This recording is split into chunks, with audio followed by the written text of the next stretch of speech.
two different sports. That's not rugby? Nope. See, when he said watching football, They actually call it football over there. no, I get you. But you know what you were doing, Fish. Sure. It's You know a great where game. You know where our head goes when you say football. Yeah. I thought rugby has that little weird shaped ball Yeah. Well, that guy that they got run murdered. around and kill each other over. Yes, that is true. And then they kick it through a goalpost. Well, no, that's Australian football that you're talking about. Good morning, everybody. Welcome to the Morning Rush. I love you, Fish. Jeff, good morning. How are you, buddy? I'm doing good. We had our company fantasy draft, which we'll get to later. But Oh, yeah. I'm feeling. I'm going to give out my team. I'm going to let the people decide what they think. But early reaction, Early poll. a little iffy. Early poll. We'll leave it up for probably 15, 20 minutes for all of you watching at home right now. Yep. Yes or no? Should I fire this individual, who I will not name, Me? for drafting Patrick Mahomes in the first round last night in a 12-man fantasy league? I drafted him a week Willis. I think that move alone Ruined the draft. it would hurt credibility of Granted, people who work for there's us. somebody else at the network who took a tight end in the third round that would have never gotten drafted, but that's a whole different conversation. We're not going to bring that up, but Michael, when you can, a poll in the chat. Should we fire this individual This individual. who drafted Patrick Mahomes? What was it, 7th, 8th overall? Yeah. Jesus. Yeah. Jesus. Unbelievable. And if you watch the network a lot, I think you'll know who it is. I think you know exactly because who we're this talking individual about. is There's very only high one person. on Patrick Mahomes. There's only one person that would ever do it. And maybe two. But one, for sure. Maybe two. Anyways, good morning, everybody. The Detroit Lions signed Nate Sudfeld to be their backup quarterback. Jeff, we got off the show yesterday, and, well, all hell broke loose. Yeah. All hell broke loose, and roster cuts, practice squad announcements. We'll get to all that a little later. Speaking of the show, coming up, we have the Lions have the youngest roster in the NFL. Are we concerned with that? Sports Illustrated come out with an early NFC North predictions, which has the Lions doing pretty well, which was surprising. So we'll get to that. Of course, top of the hour, too high, too low. We'll go over expectations. Michigan State. Of course, Michigan State plays tomorrow, our fantasy football review, of course. But let's start with the backup quarterback position and really some of the announcements from yesterday. They signed Nate Sudfeld, a indictment, I think, more on how bad, how awful David Blau and Tim Boyle performed. The reports out of camp from local writers and what we know behind the scenes is that Tim Boyle just couldn't practice. He couldn't practice if his life depended on it.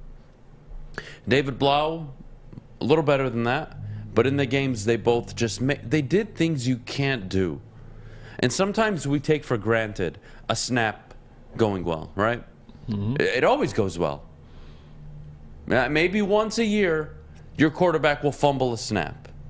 We take that for granted. And for David Blau to fumble that snap, pick it up, granted he made a play out of it. If you're a head coach, do I trust you?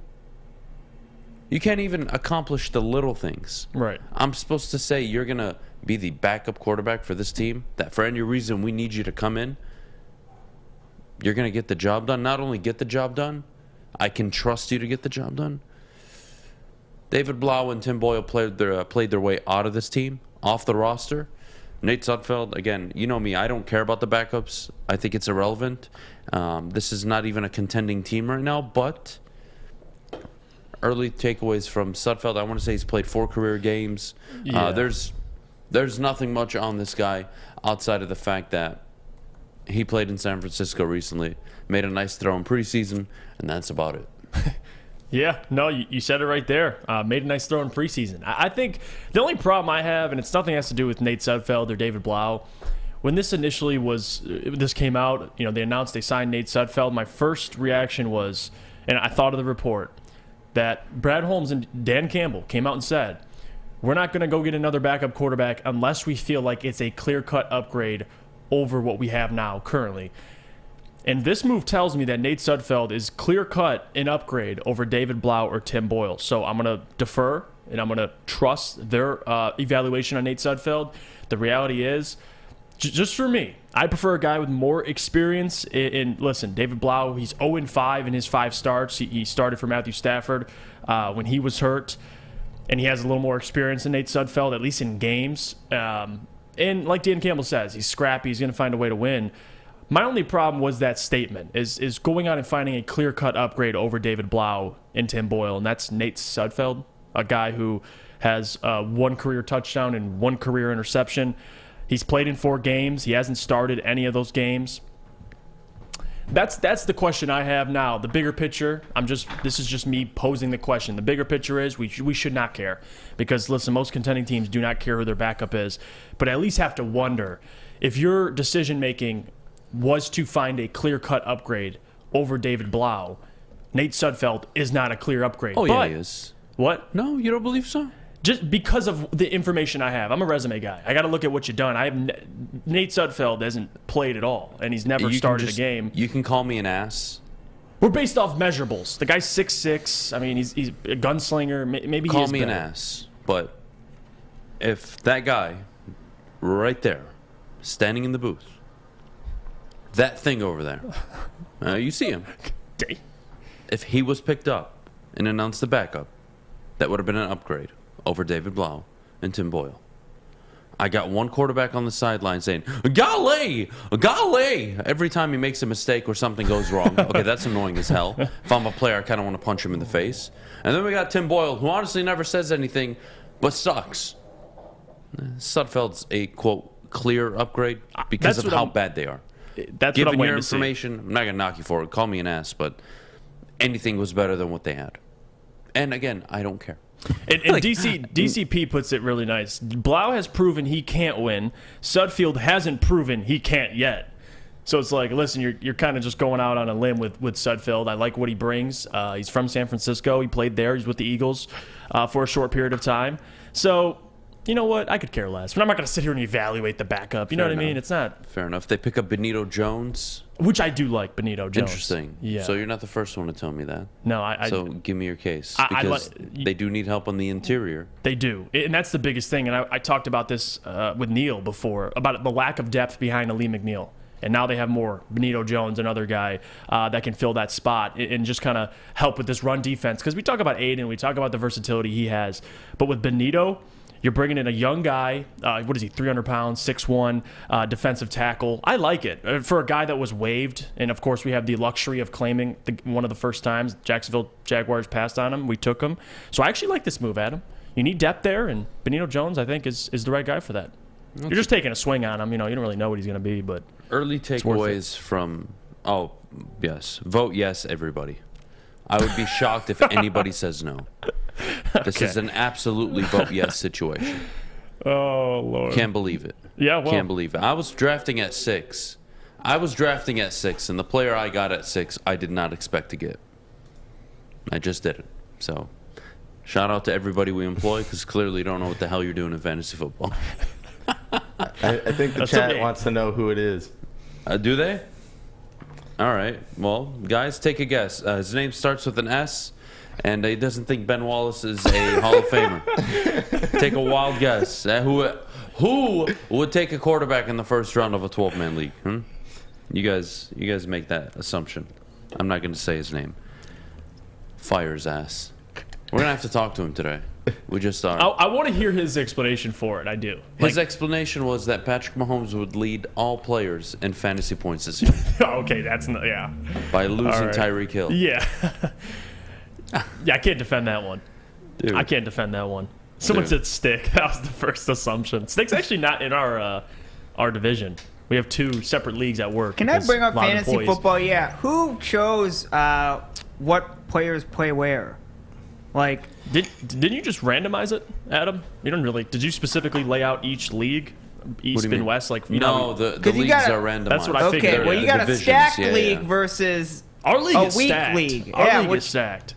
You should have switched them around. You should have had like Adam, Jeff, maybe someone else join the other league, because you got the Wimps versus like whoever wins your league's winning the whole thing. I'm sorry, but our league has no shot at beating you guys. Yeah, I'm going to be honest. Whoever wins the other league. Yeah, Braylon was on auto draft last night. Oh, of course he was. That's a dumb move.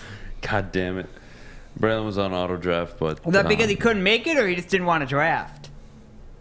I don't know if he couldn't make it. He didn't really get back to me, but that's irrelevant. Because there are people that just play for the actual, like, the week-to-week schedule. They don't care about the draft.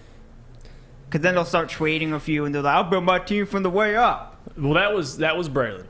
But his team still looked pretty good. Braylon couldn't make the draft, but, I mean, they still drafted a pretty good team for him. Well, yeah, because auto draft gives you the best players. Yeah. All right. Well, look. We got a jam-packed show. Lions have one of the younger rosters. We'll get to that in just a few minutes. Jeff, back to Nate Sudfeld. I'm not going to give it a grade. What I am going to say is I hope today is the last day I have to hear about the Detroit Lions backup quarterback. Sorry. It won't. Because throughout the season, if something happens. It's enough. Enough, guys. Honestly. Yeah. What are we doing here? Right? At the end of the day, you've seen Jared Goff in camp. He's getting rave reviews. Yeah, looks damn good. Looks more confident than ever. That's your quarterback. If Josh Allen goes down for the Bills, what do you think is going to happen? Are you going to sit there and say, they're still contenders? No, you're not. It's over. If Kirk Cousins went down in Minnesota, you would consider their season to be over. If Ryan Tannehill went down, a lot of you would say that Malik Willis time, baby. Let's go. But I think you kind of get where I'm going with this. But those same people who say Malik Willis time would also say that if Aaron Rodgers went down, Jordan Love, they would be screwed. And they drafted Jordan Love. He's a project. Yeah, that project is over. But listen, no one's going to replace a guy like Aaron Rodgers. So that's the point you're making. And I agree. You're screwed. You're not going to replace anybody. Most teams, if not 95, 98, 99% of teams in the NFL are not built. They are not built to handle their starting quarterback, let alone their star quarterback going down. Jared Goff is your starting quarterback. He is the best option you have this year. Even if you had drafted a rookie, he was the best option this year. He goes down. Bad news. If it's only for a week, you can live with it. Right. So that's all I want to give to the backup situation. When we get back, the Lions have the youngest roster in the NFL. Do we have a problem with it? Are we concerned? Right? All these players, former players, media analysts, all saying the Lions could be a shock team in the NFL, could win 8, 9, 10 games. Youngest roster in the NFL. Do we have a problem with it? Are we concerned? But before we go, I got to tell you about Lady Jane's Haircuts for Men and their awesome stylists that will take care of you like they take care of me. Lady Jane's open 10 to 8, 7 days a week. Walk in anytime. No appointment necessary. Again, their awesome stylists will take care of you like they take care of me. Get to a Lady Jane's near you. And as always, Lady Jane's, it's wicked awesome. The sports marketing agency would not be who we are without great community partners like Higuera Health and Carol Zaniga. It's an awesome opportunity to partner with your organization. Higuera Health is a comprehensive behavioral health organization. We serve children through older adults with mental health, substance use, and developmental disabilities across Western Wayne counties, and really excited to now be in downriver communities as well. Give us a call at 734-458-4601. You don't have to go to the beach, man. You don't have to get your butt crack full of sand. You just need a little chili peppers, man, to get that glowing beach chili peppers tan. Woo! With 26 locations in the Metro Detroit area and more coming, Chili Peppers Tanning is where you'll find the cleanest salons in the D. Join the Pepper Club for the best deals on unlimited tanning. Head to chilipepperstanning.com. You just need a little chili peppers, man. Let me tell you about our friends at Fulling Warehouse, because, guys, I'll tell you who'd be good at in the Fulling Warehouse, Nate Sudfeld, because Fulling Warehouse in Hamtramck is the move in the home of the original football bowling game to play. You could pay $12 unlimited open play, or you could pay $120 for a lane reservation for up to 10 people. $2 mystery beer machine, which, listen, Spencer, you get that man in there. They have a full bar, $2 mystery beer machine. Let them loose. Check it out, fullingwarehouse.com. Tell them your friends at Woodward Sports sent you. And we're back here on the Morning Woodward Show, here on the Woodward Sports Network. Jeff, the Lions have the youngest roster in the NFL. They do. Concerned? No, if anything, this just reminds me, and maybe reminds a lot of other people, that I think chill on the expectations a little bit. People who are coming out saying 10, 11 win team. This is the issue. When you have a young team like this, not only the unpredictable, but you look at the inexperience too. Like learning how to close games. You got Jared Goff. That's the great sign. But defensively especially, to have guys like Jeff Okudah now not playing a lot of career games, being really a starter this year, Aiden Hutchinson, Charles Harris coming off a great season, but can he repeat that? Like, there's a lot of things you're going to have to rely on. Does Aleem McNeil take the next step? There's a lot of things I'm going to be watching this year for the Detroit Lions, even the receiving core as well. Amon-Ra St. Brown, second year. So I get it. This is an exciting team. There's a lot of talent on this team around Jared Goff. Defensively, you have some questions, but definitely offensively, there is a lot of talent. But the fact of the matter is this team is young. There's still a lot of things. There's still a growing process. I'm not saying they're going to suck this year, but if they win 6 games, 7 games, to me, that's still a success. You pretty much have doubled your win total from the previous year, and I get it. Well, Jeff, they have the easiest schedule. Really. It's based on last year's predictions. So if you're talking about what teams got better, I don't think it'd be as easy as listed. So when I first see this, the youngest team, Adam, it's good because it tells me that you're building from the foundation. You drafted all these players. Malcolm's going to make a start this year. He's a rookie. Amon-Ra starting. He's a second-year player. Kirby Joseph's going to be playing. He's a rookie. Like, there's a lot of young guys that are going to be playing this year. We'll see what Josh Paschal does when he gets back. But honestly, the only 2 things I took away from seeing this, Adam, is one, there's going to be some games where you kind of scratch your head and you're going to be able to blame the inexperience on this team. But another thing is, it just reminds me, and maybe it reminds of a lot of other people, that if you're banking on this team to have a successful year or just sneak into the postseason, you're banking on a team that's one of the youngest in the NFL. So that's the thing you have to consider. The inexperience and the unpredictability, really, are the 2 things I took from seeing that initial, the Lions are the youngest team or one of the youngest teams. So the difference between the NFL and, let's say, the NBA is if you field the youngest roster in the NBA, you're probably tanking. Right. And if you field one of the younger rosters in the NFL, it's not necessarily a sign that you're going to tank. Right. You may be early in the process, and that's kind of where I have the Lions right now. I think they're early. Next year is the year I think we can sit up here and have a conversation and say, again, based on a few factors that I've gone over way too many times, you guys know the deal here. If Dan Campbell is what you believe or want him to be, if Jared Goff can play to the level you expect him to play, given Ben Johnson and his creativity and his control on the offense, you're going to show improvement this year. This is not a 3-win football team this year. No. Absolutely is not. It is not a 4-win football team.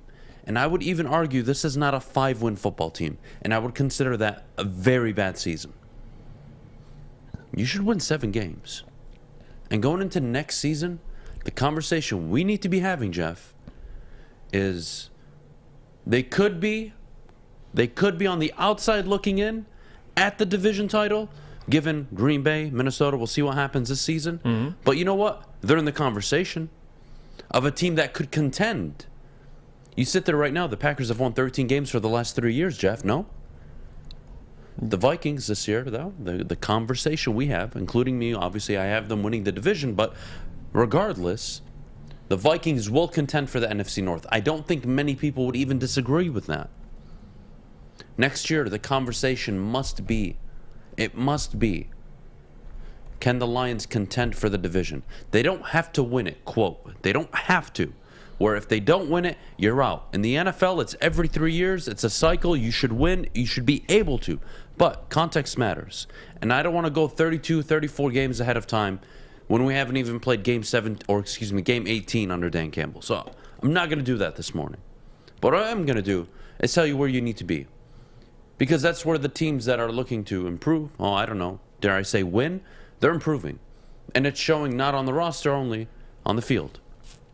Yeah, you have a few down seasons. It's happened. All right? Yes, you can point to Zach Taylor last year, going 10-7, winning the division, going to a Super Bowl. You can point to all the stuff you want. At the end of the day, that's not a 3-win football team this year. It's 6 wins at worst, and you better have some damn good context for that to happen. Right. In my opinion, it's a 7, probably 8-win football team. I don't really care if they're the youngest in the NFL. It's not just the schedule. It is the offense. The offense is going to be what makes this team gel. The question we're going to have on most Monday mornings, did the defense cost them the game? And if they did, that's going to be a problem. You want to point to defense being too young, inexperienced? Fair point. I can live with that. But with this offense, the weapons they have, the ability they have, the offensive line they have, the offensive coordinator they have. And look, I'm sorry, Jared Goff is no bum. He is an average quarterback in the NFL.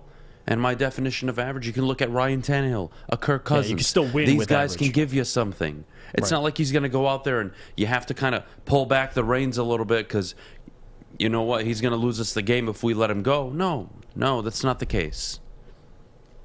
So, yeah, they may be the youngest roster in the NFL.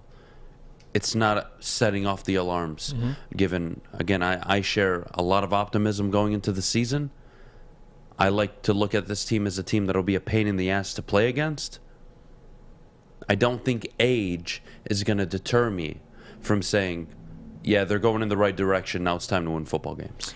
And I think the bigger thing to take away, and you brought up the Bengals had a very, very young offense, and they still had success. So I think when you look at youth, in my opinion, it affects guys on defense more than offense. Like, you know, you look at Aiden Hutchinson. I think he'll have 9.5 sacks this year, but there's still a lot of things he's going to have to adjust to in the NFL, just in general, going up against different offensive linemen, especially the Eagles in Week 1.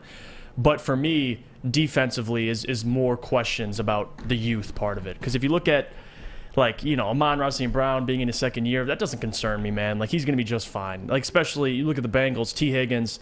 Tyler Boyd was really the only, I guess, I wouldn't even say veteran receiver, but he was an older receiver than T. Higgins or Jamar Chase. But those guys still got the job done. Joe Burrow, second-year player, still got the job done. So, and I'm not saying Jared Goff's Joe Burrow, don't get me wrong, but what I am saying is offensively, having youth doesn't concern me as much because there are veterans as well. You got a veteran offensive lineman. You have a tight end who's been in the league for multiple years. Like, that, it's not really concerning. Defensively is where my concern is because there's already a void of talent. There's already holes on this defense. But the guys you are relying on are young players. Can I rely on Jeff Okudah? Can I count on Jeff Okudah from a game-to-game basis? I don't know yet. I still have to figure that out. Aiden Hutchinson, I think I can rely on him. I think he's going to be very reliable because of his motor. He's never going to stop coming, man. Like, that's a guy that I don't really have to question too much. But what about a Lee McNeil? What about a Levi Ozarike? What about Kirby Joseph when he starts playing snaps? What about Will Harris? Like, these guys, Amani Awari, I have no questions about. But it all kind of goes back to that youth, part of it on defense. But we'll see. I mean, the biggest thing, and I have them at, and we'll get to it. I'm not going to spoil it. We're going to do our NFC North record predictions.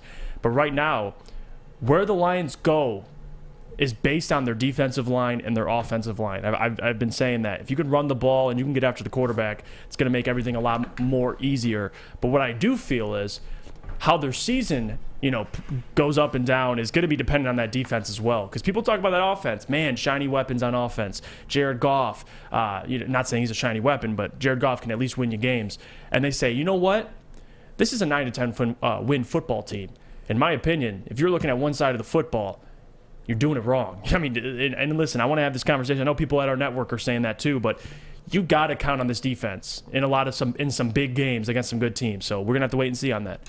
But youth, in my opinion, has more effect defensively, in my opinion. Fair play.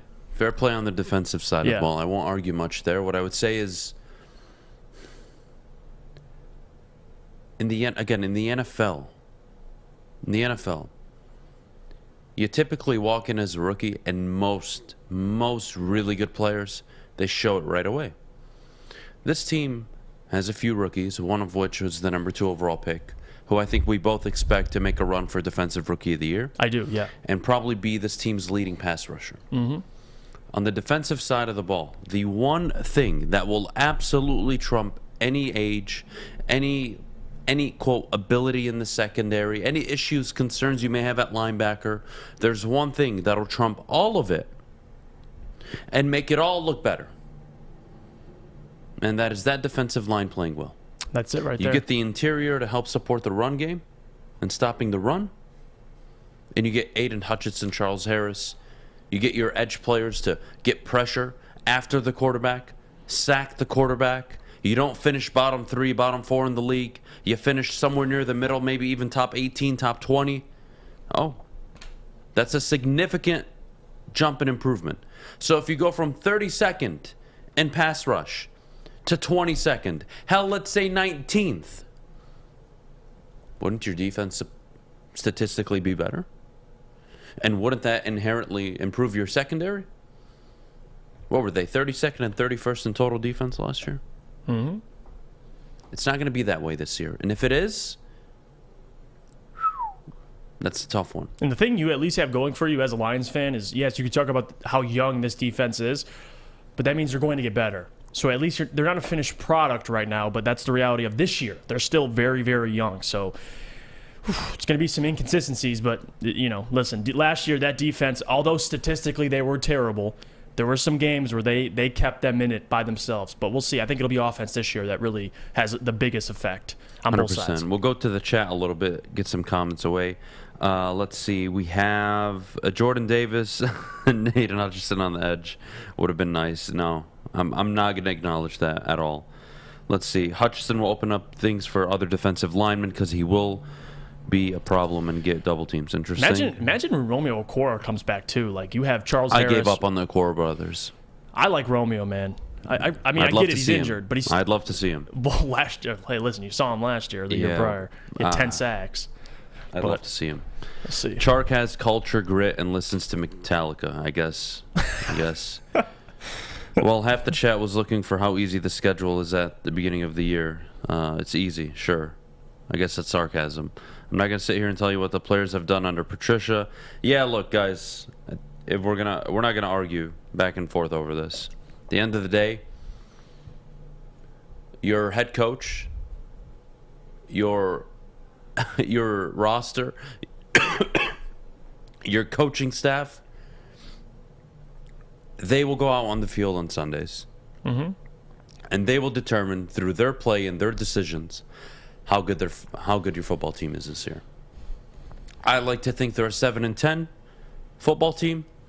I could even stretch it to 8-9, but I'm gonna stay put at 7.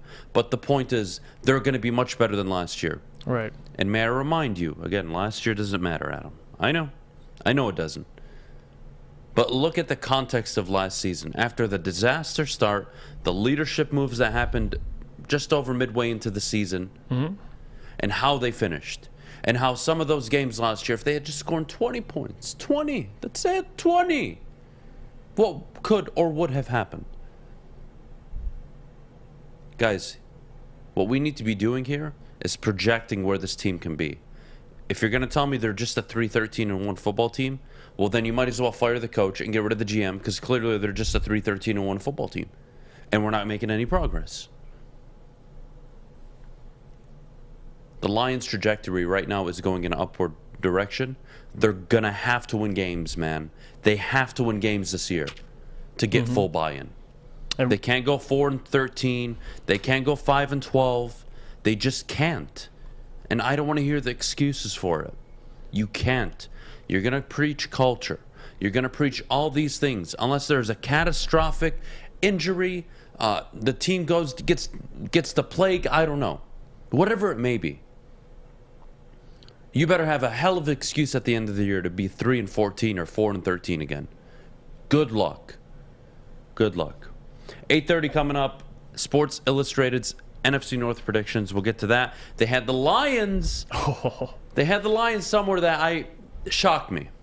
They really did. And this isn't. I don't think this is Detroit sipping the Kool-Aid. This is nationally. So we'll see. We'll see. We'll see exactly what they put out. But before we do, Jeff, our good friends over at Cintron. Yes, let me tell you about guys at Cintron, because guys, I'm drinking it right now. Cintron is absolutely delicious. It gets me up in the morning, and it's the official energy drink of the Red Wings. Cintron has combined all 3 of their delicious flavors into a limited edition 6-pack sampler box. Try Cintron's great tasting cranberry, classic, or sugar-free. Pre-order your Cintron 6-pack sampler box today at cintronworld.com/Red Wings. Get energized with Cintron. New to the game or a season better? OddsTrader.com has everything you need to make the right bet ahead of kickoff. Begin your handicapping journey with OddsTrader. Improve your edge by finding the best price on every game from sportsbooks in your backyard. Take advantage of the numerous sign-up bonus offers to pad your bankroll.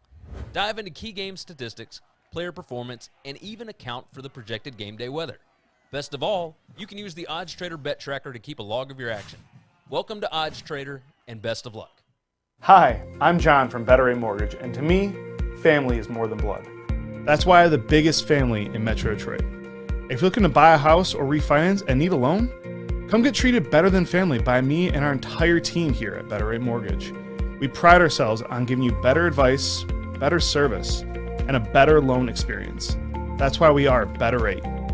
If you're looking for a new mortgage, come get treated like family. Actually, better with Better Rate Mortgage. Visit us at mybetterrate.com or call at 248-480-4467 today. Oh, yes. The summer is better at the Monroe Street Midway. Bedrock. Brought to you by Bedrock Detroit, of course. Get down there. Roller skating, basketball, live music, food trucks, and much, much more. They have Wi-Fi so you can work from the park. We were down there not too long ago. It was an absolute blast. Great So time. make sure before Labor Day ends, you get down to the Monroe this weekend. Street Midway. And we're back 8:31 on a beautiful Thursday morning. Jeff Iafredi, myself. Of course, there's Fish. We have to deal with Fish every morning. Hi. Sorry, everybody.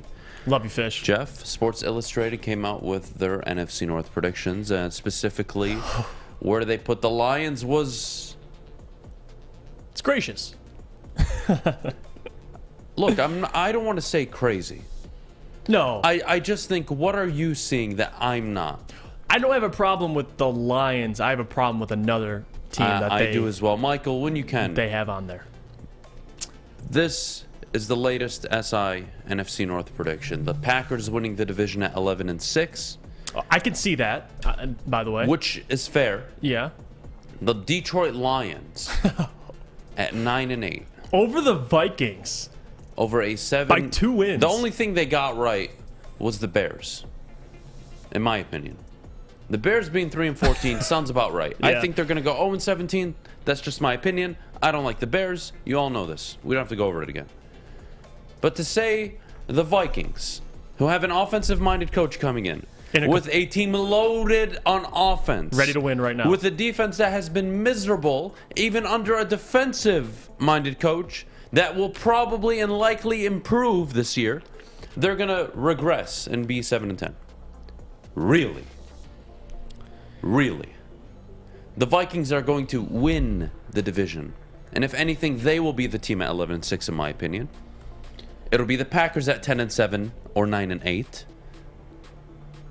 And the Lions are going to have to sit there at 7-10 or 8-9. So, I want to look up, just for context, I wanted to look at last year's standings. They have... Okay, so the Vikings went 8-9 last year. They're going to regress. With Mike Zimmer gone. They're basically saying... You won 2 more games now because Mike Zimmer's gone. You guys forget, by the way, Mike Zimmer held a fucking charity for your football team, you motherfuckers. You should know better than anybody. Mike Zimmer let you win a football game last year. Hell, he let you win your first football game of the year last year. Are you kidding me? And he choked some games.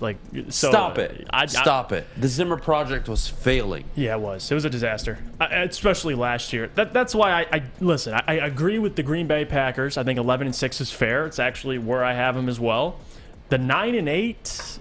You ready for this? That's one win better than I would think, but I just don't think they'll be second in the division. What's up? I am gonna give you a sample size. Okay. Over the last 2 years, 4,200 yards, 4,200 yards. Okay, for player X. Player X threw for 35 touchdowns and 33 touchdowns in the last 2 years. Player X threw 13 touchdowns, or excuse me, 13 interceptions, and then 7 interceptions last year. Player X. Player Y, on the other hand, are you ready for his stats? Mm-hmm. Player Y last season threw for, the year prior, 4,500 yards, 37 touchdowns. Last year, 4,400 yards, 36 touchdowns. 10 picks, 15 picks. Pretty comparable, right? Yeah. Would you call that player a mid-player? I'm asking.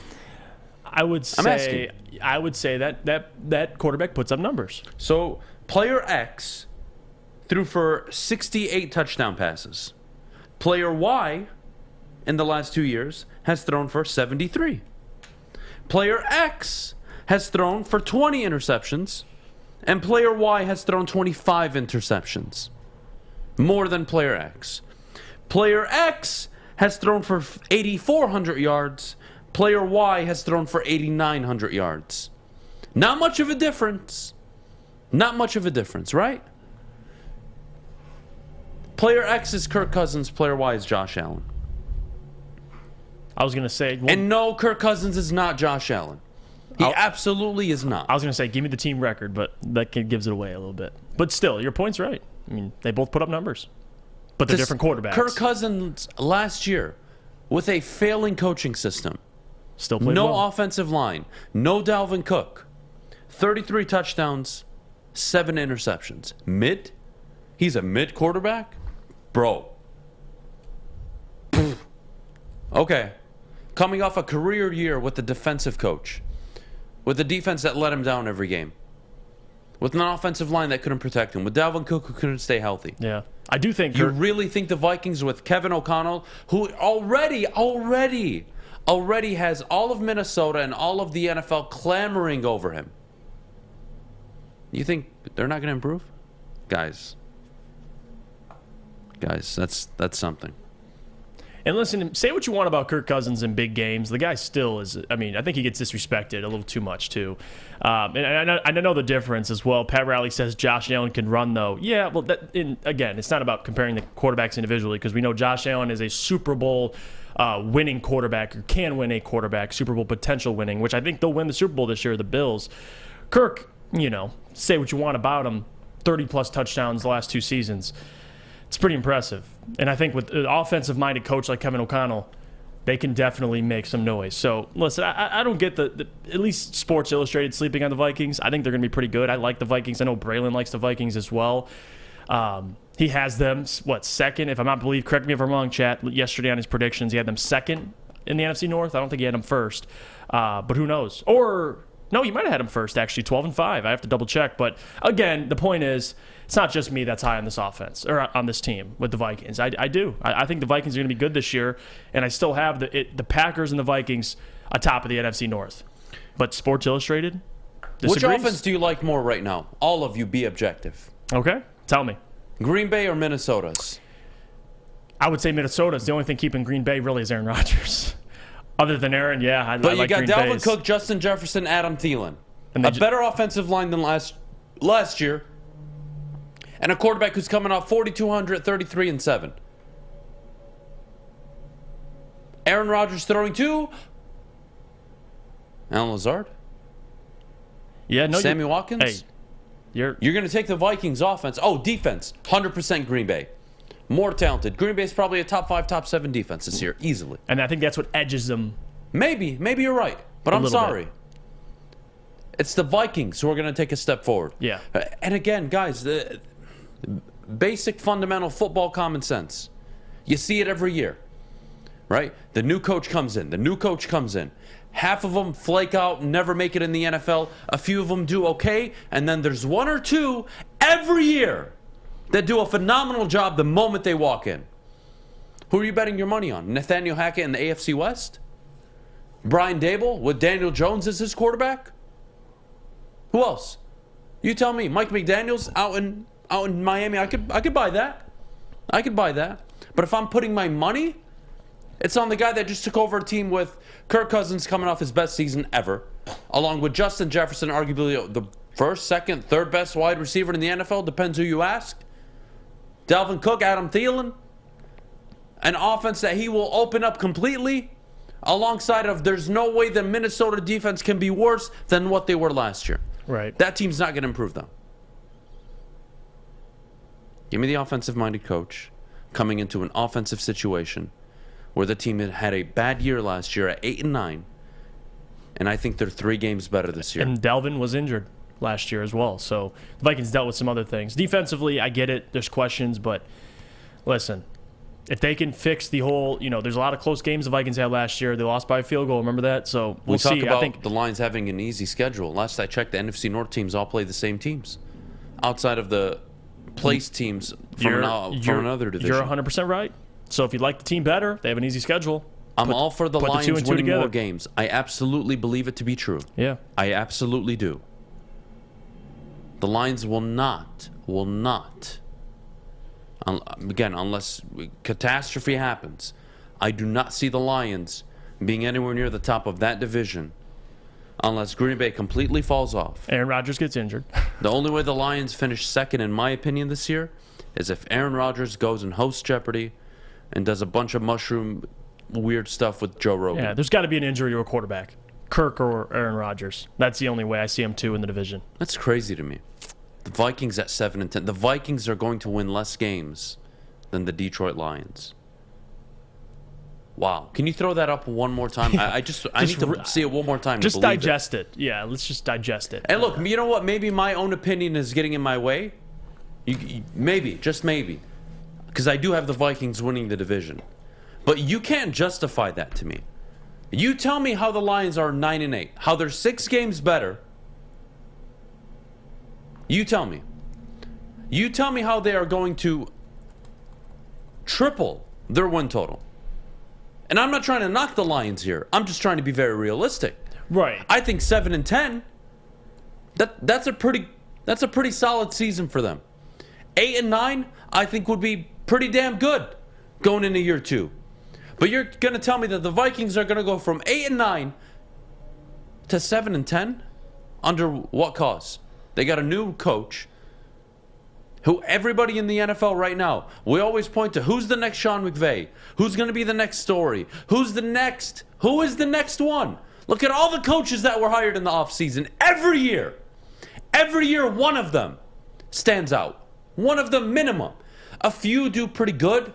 One is an absolute home run standout, and everybody's like, damn, how do we not hire him? How'd he go under the radar? When you know, you know. He's a good coach. And then you have this situation. Yeah. Brian Daboll. You want to trust that one? Mike McDaniels? Maybe. Doug Peterson out in Jacksonville? Maybe. What else he got for me? Huh? But the difference is, at least those guys, and listen, say what you want about Kirk. Kevin O'Connell at least has a guy who's thrown 30-plus touchdowns last 2 seasons. We'll see what he looks like in big games. That's a big question mark, and we don't know how Kirk looks like with big expectations, but that's the difference. Like you brought it up, Daboll has Daniel Jones. McDaniels has Tua, which, listen, I like Tua, but I'm not sold on Tua. And then Doug Peterson has Trevor Lawrence in the second year, but go on. I love this comment. Who stood out last year?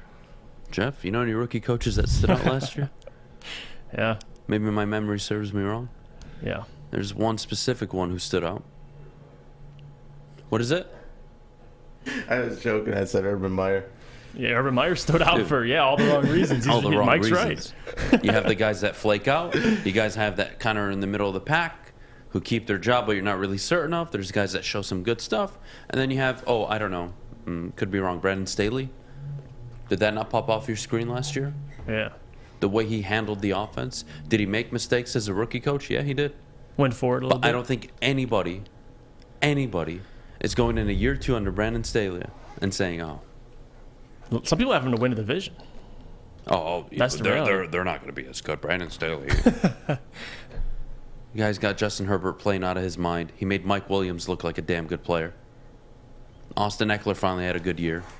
Stop it. And you gotta this is what people are getting twisted too. Go for NC it. Mallet compares Cousins to Allen, doesn't mention Allen's 700+ rushing yards. Yeah, you dumb fuck. Because that's not what I'm going for. Yeah. I'm not telling you Kirk Cousins is Josh Allen, you dumb motherfucker. You literally said. So do me a favor. Shut the fuck up.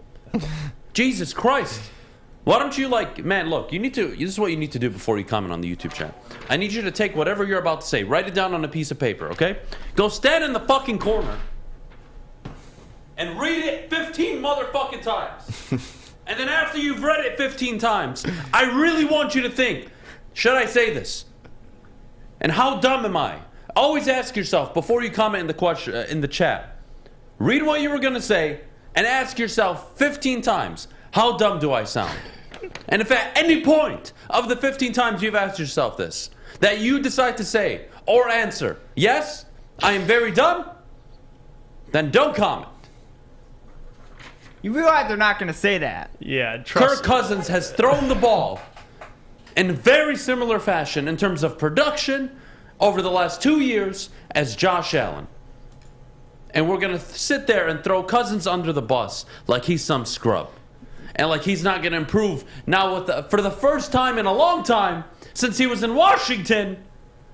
He now has an offensive coordinator, or excuse me, an offensive-minded head coach. Yeah, trust me. Kick rocks. No one's saying that Kirk's better than Josh Allen. That would be the stupidest statement. I would have came right at it I immediately. will retire from the show the day I sit here and say Josh Allen and Kirk Cousins are comparable in terms of athleticism, in terms of one being a franchise quarterback and the other not. Yeah. Jesus Christ. You're on record. You've called what the Kirk hell a is all the spam chat? Jesus.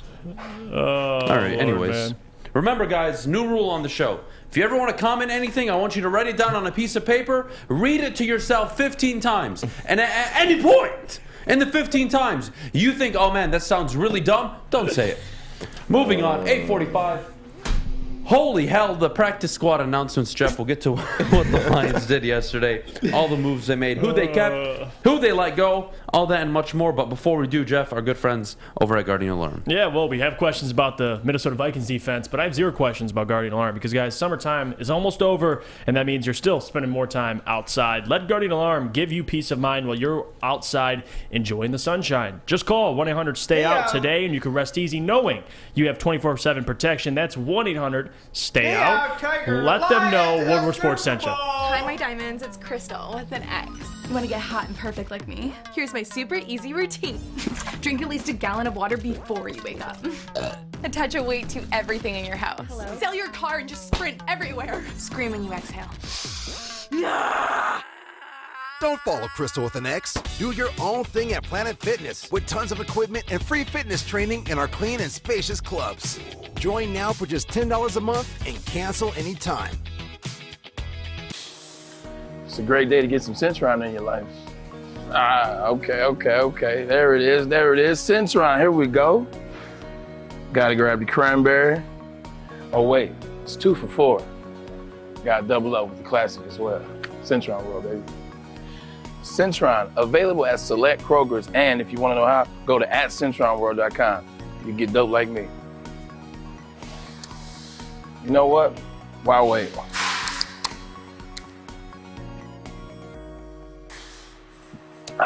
Great taste, guaranteed.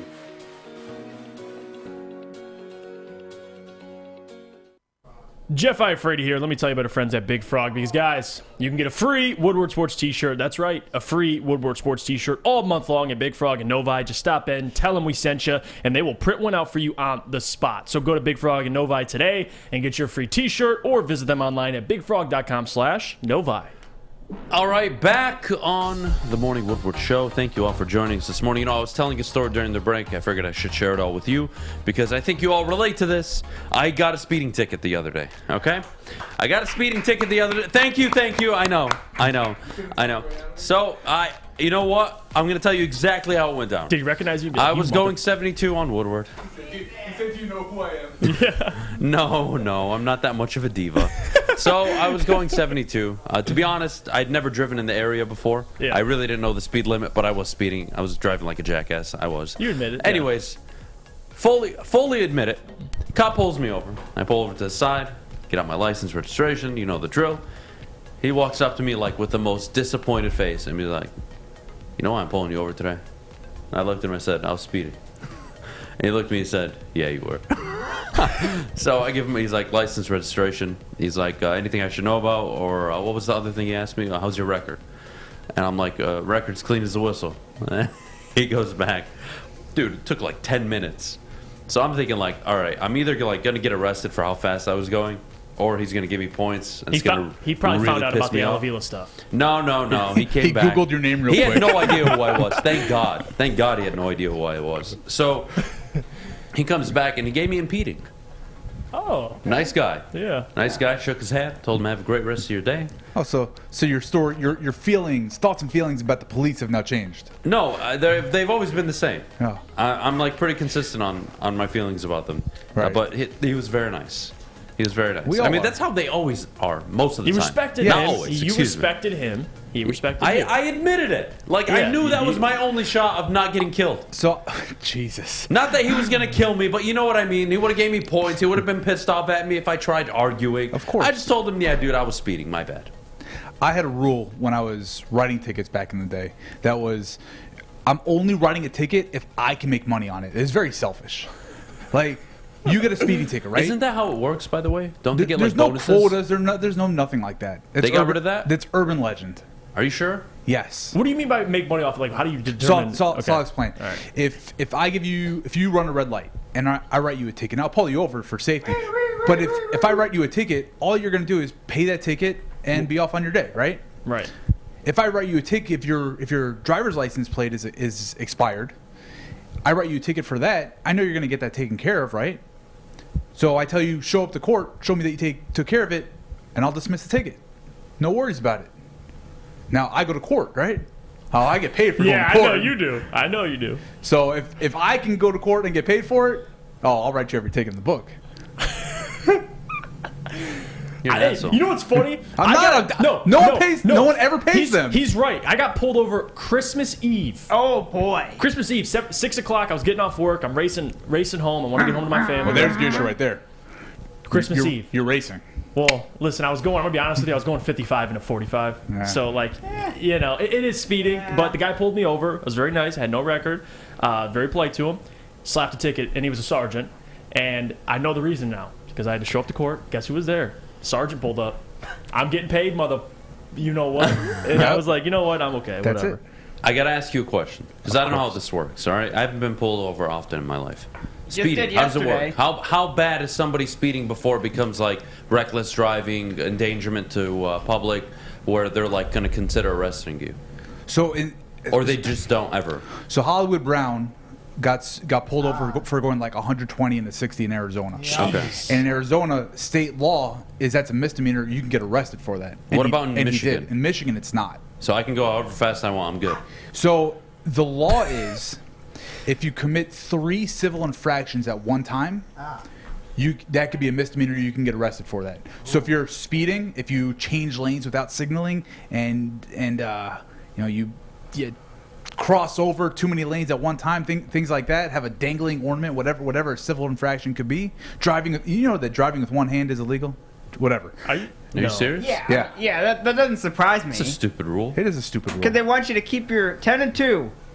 Fish, only you drive with 10 and 2, by the way. I don't think Fish is old enough to drive. I could have sworn I saw his mom leaving. God bless you, Fish. Fish catching strays. Fish whips out the Lexus every day. Oh, yeah. Yeah, Fish is high class, by the way. For sure. He comes from golf money, so be very careful how you speak to Fish. Yeah, he lives around here. Right? Just whips around a G-Wagon. But yeah, no, I was going 72. I got the ticket. It gave me impeding, which I thought was cool, because he could have gave me points, couldn't he? Yeah, I mean, you could have. I'm 32 that down later on in court. Yeah, process, I'm 32 over, so Dude, yeah. I don't know how the ticket. I was 10 over, and I got the ticket. So I mean, 30 over. That 30 over. I mean, that's heavy. What is that, like 3 points? That's the judicial system. I don't care about points or anything like that. Fair enough. I do have a question. But if I see you driving like an asshole, I'll pull you over. Like that was kind of like my rule. Like if you're just going like 80 on the lodge and you're free and open and you're not doing anything stupid, I'm cool with it. But if you're zigzagging through traffic, and that's when I got. I argued one ticket in my life, and that was my life lesson: to never argue and just accept it. What are you gonna? Unless like it's really BS. What are you gonna gain from it? So I argued when I was 18 years old. Oh boy. I was going to Wayne I State. can't believe at the you time. argued things. Oh, dude, me? I was horrible. So I was obviously rolled over the stop sign getting off the highway. How do you know? It was so obvious, and I know I did. And I'm sitting there weaving in and out of traffic, like driving like a complete asshole. And the cop pulls me over. So I make a right, apparently where it says no turn on red. Oh boy. So I just add to it. So he's probably coming up like, what's wrong with this kid? Meanwhile, it's like 1 in the morning. I'm tired as hell. I've been there all day. And he's like, you rolled over a stop sign. I'm like, no, I didn't. Oh. Dude. He wrote me the biggest motherfucking ticket I've ever gotten in my life. From that day, I've never said a damn word. You're damn right. Yeah. I've had former partners of mine, because when these tickets go to court, it's so much later you don't remember, because some people write a lot. He would write a circle with a dot in it, and they go, "That's the asshole." That's how he would know. Like, okay, some people, if you're nice to me and I write you a ticket, in court we can let it slide. I'm good with it. But if you're an asshole to me, I'll remember later on. And I'm not going to dismiss anything. As a matter of fact, I'm going to make sure to show up to court and testify against you and make sure you get whatever you got is coming. Yeah, so you guys have it out for us. Yeah. Hey, if I'm going 80 on the freeway in a 70? What a sports show. If I'm going 80, look, I'm sorry, guys. No, we went a little off. I got Abe here. We're finishing. We'll get it back on track at the top But of the people hour, want to know promise. this. If I'm on the freeway, I'm going 80, and you're sitting on the side of the road. You pull me over? Me? No. But I mean, you know people that'll pull me over. They're probably for Okay, sure. all right. I just always think about that. I'm like, I'm going, 70. If I commit 80 murder, would you help me get away with it? You mean when, not if? When? I'm coming for you. Listen, I already have files built up. Yeah. Just for I'm just waiting for the body to drop. How many people have I We threatened? have warrants for you. Yeah, they're like lots. This would be Abe's big. That'd be his big break. He arrests you for murder. He's in the paper. Live on the take show. that, Abe. Yeah. Who do I kill first? If you had to put money my on God. it, Alavila or Cade McNamara? I was gonna in go. there. I was actually gonna go Or Sam Flannel for drafting Patrick Mahomes in the first outside round. the box. I was thinking Baker. No, I don't hate Baker Mayfield. I just think he Yes, sucks. you do. Yes, you do. No, me? You hated Yeah. him coming Yes, in. you do. No, guys, no, come on, huh? Look, No. I have a heart. I'm rooting for him out in Carolina. Yeah. Hope he does well. Yeah, oh yeah.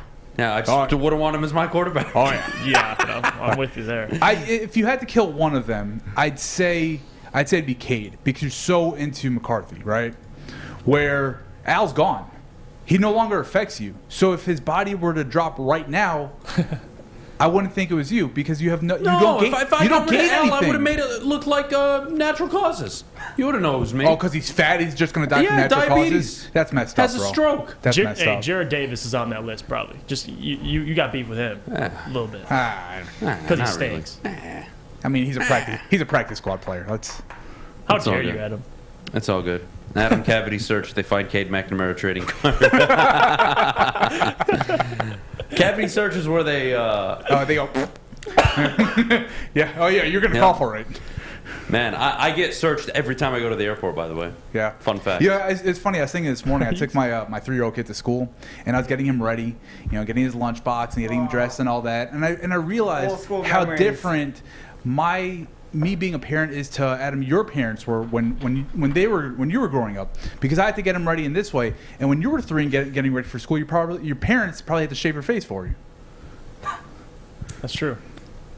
Wish I could say you're wrong. I know. I had a dirty Mexican mustache when I was in 6th grade. It was pretty bad. Yeah.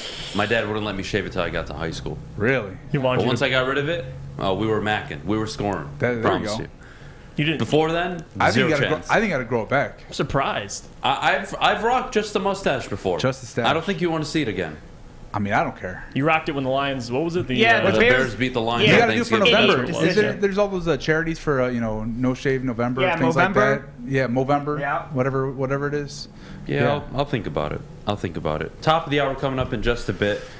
When we get back, my goodness, we'll break into some practice squad with Jeff. We'll do the Rico Hines stuff about Cade Cunningham and Jaden Ivey, how they're doing. We got fantasy football review later. Abe, we had our fantasy football draft in the league last night in the company. I can't wait to see this. You ready? Wow. I'm going to give you 2 things. Jamar Chase fell to 10, and Patrick Mahomes win at number 6. All right, so Jamar, you gonna wait till we get into this later? Yeah. Or I you want want to to hear get into Abe. this now? I want to hear Abe's thoughts. We'll get into it later. All right. I promise. All right.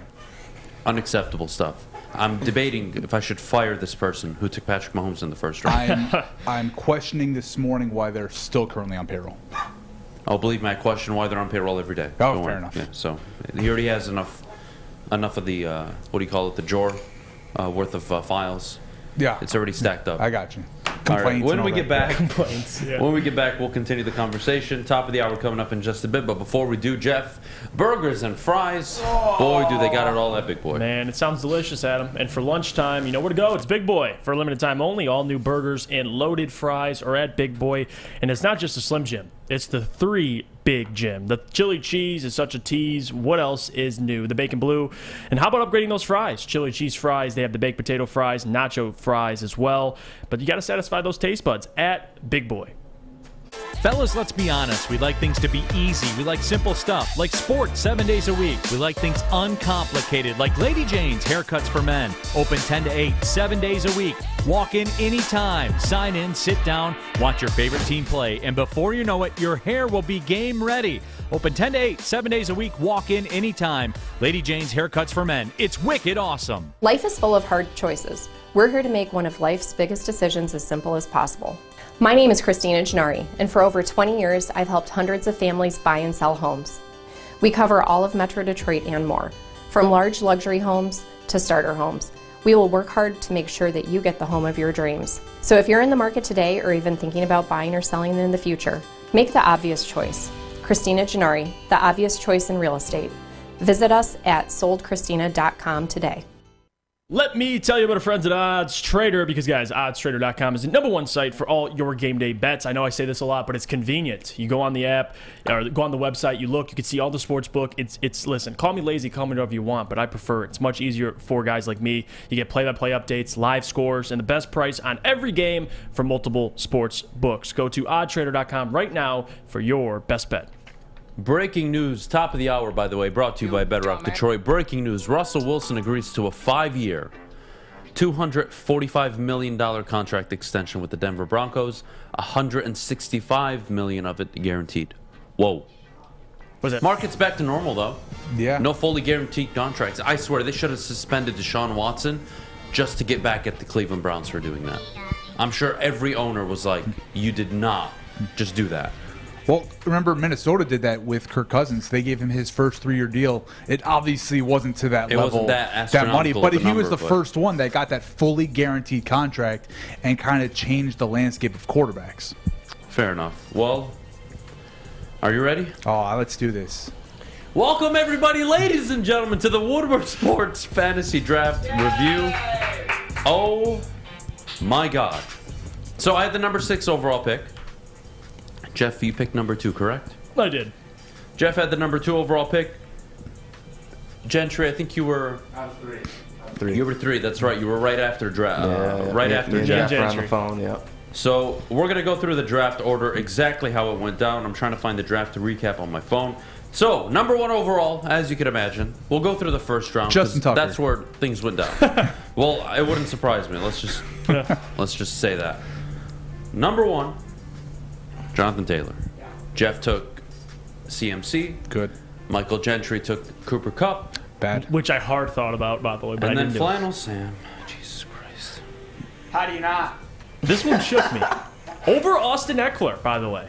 Over a lot of guys. Flannel I Sam should have done that. Flannel Sam took Patrick Mahomes. Over number Derrick 4 Henry. overall.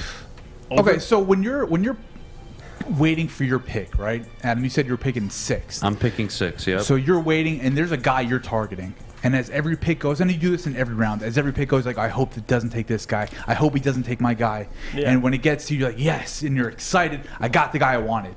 How in the hell is that Patrick Mahomes at 4 overall? Did he think with the first 3 picks maybe Mahomes was going?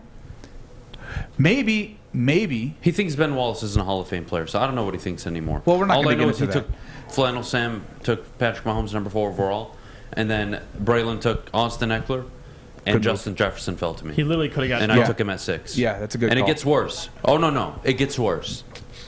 Derrick Henry goes 7. Najee goes 8. Devontae Adams goes 9.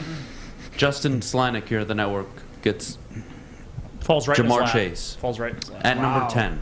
So I'll tell you this: I've been doing 2 weeks ago. We had our wide receivers rankings show on our show, and I have Devontae Adams just behind Jamar Chase, where it's very close. Do you know Jamar Chase last year finished as the wide receiver 5 overall, but only had 81 catches? That's the thing.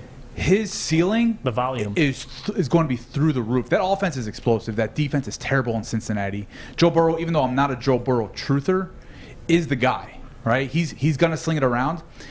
T. Higgins, I think, is going to be a stud this year, along with Jamar Chase. Joe Mixon is going to have a monster season this year as well. If you take Joe Mixon in the first round, I have no issues with that. But going Devontae Adams over Jamar Chase, is not, to me, is not the biggest deal in the world. Because Jamar Chase at 81 receptions, I don't expect him to really surpass that a great amount. So his big playability that he has is still going to be there. But if he takes a step back, because defenses now know who you are as a player, it wouldn't surprise me in the slightest. Where Davante Adams going to a new situation is normally a downgrade for receivers, but we've seen it recently where Steph Diggs went from Minnesota to Buffalo, turned into a top 5 guy. We saw DeAndre Hopkins go from Houston to Arizona, continue to be a top 5 guy. Davante Adams is already probably the best route running, just best wide receiver in football. Absolutely. And it's not like he's going to play with Justin Fields. Nope. He's going to play with his best friend Derek Carr. 100%. So I really have. I don't think it's that hot of a take of a move. For me, I was shocked with him on the board. I would have taken him at 7 or 8. I would have taken him over Najee 100%. But I hate Najee. Dalvin Cook 11, Alvin Kamara 12, and now we get into the second round. That's when it gets fun. Stephon Diggs on the turn. Yep. Then it was DeAndre Swift that went 13. I love 14th Swift. overall. Justin Slanik again. Debo Samuel. I think a pretty damn good pick. And then it went Mixon, Tyreek, Saquon, and guess who I took on the turn? You have to go running back. I don't have to. You should have. Well, I didn't. Because they're all gone. Except Javonte Williams. I don't like Javonte this year. Well, I took Travis Kelce because he fell. So let me ask you this. How do your running backs look? My running backs are Chase Edmonds. Let me check my team. Because that's what worries me. I'm always... My team is... I'll just give you my team. I'll read it off. Josh Allen, Chase Edmonds, Antonio Gibson, Justin Jefferson, Jalen Waddle, Travis Kelce, Darnell Mooney. Are you on my grade? Yeah. Yeah, D minus. D minus? Yeah. All right, bet. We'll see. Yeah. And I love Justin Jefferson. I love it. My problem is, what round did you take Josh Allen in? The third? Fourth, okay. Who's your third round pick? Waddle? No, excuse me. Allen was my third round pick. Waddle was the fourth round. Right. So you took a tight end and a quarterback in your second and third round. Yeah, I didn't like the running backs that were on the board. So here's Fantasy 101 for you. If you're going to go tight end early, okay. I'm not a big fan of it, but okay. If you're going to go quarterback early, I'm not a big fan of it, but okay. But you absolutely cannot go quarterback and tight end early. Well, as of right now, and I know this all means nothing because... Well, Chase Edmonds could end up the running back 1 this year and you're fine. For however long I've been doing fantasy, I never look at projections because I've had years where, including last year, where I was projected dead last, and I end up finishing top 3, top 4 in the league. That's all BS. I draft based on potential. That's like my strategy. I agree. In my big money league, for example, I did the opposite. So I go with what's on the board, and I try to figure out like where's the most value I can get. Gotta stay fluid. So in my big money league, I went CMC. Love it. Javonte Williams. I was picking number 2, by the way. Javonte Williams, Cam Akers. All the wide receivers were off the board. And nobody had running backs. I took all the running backs. That's fine. Round 4, I took Jalen Waddle. Or no, excuse me. Did I? God, I can't remember the draft order. Let me pull up pictures on my phone.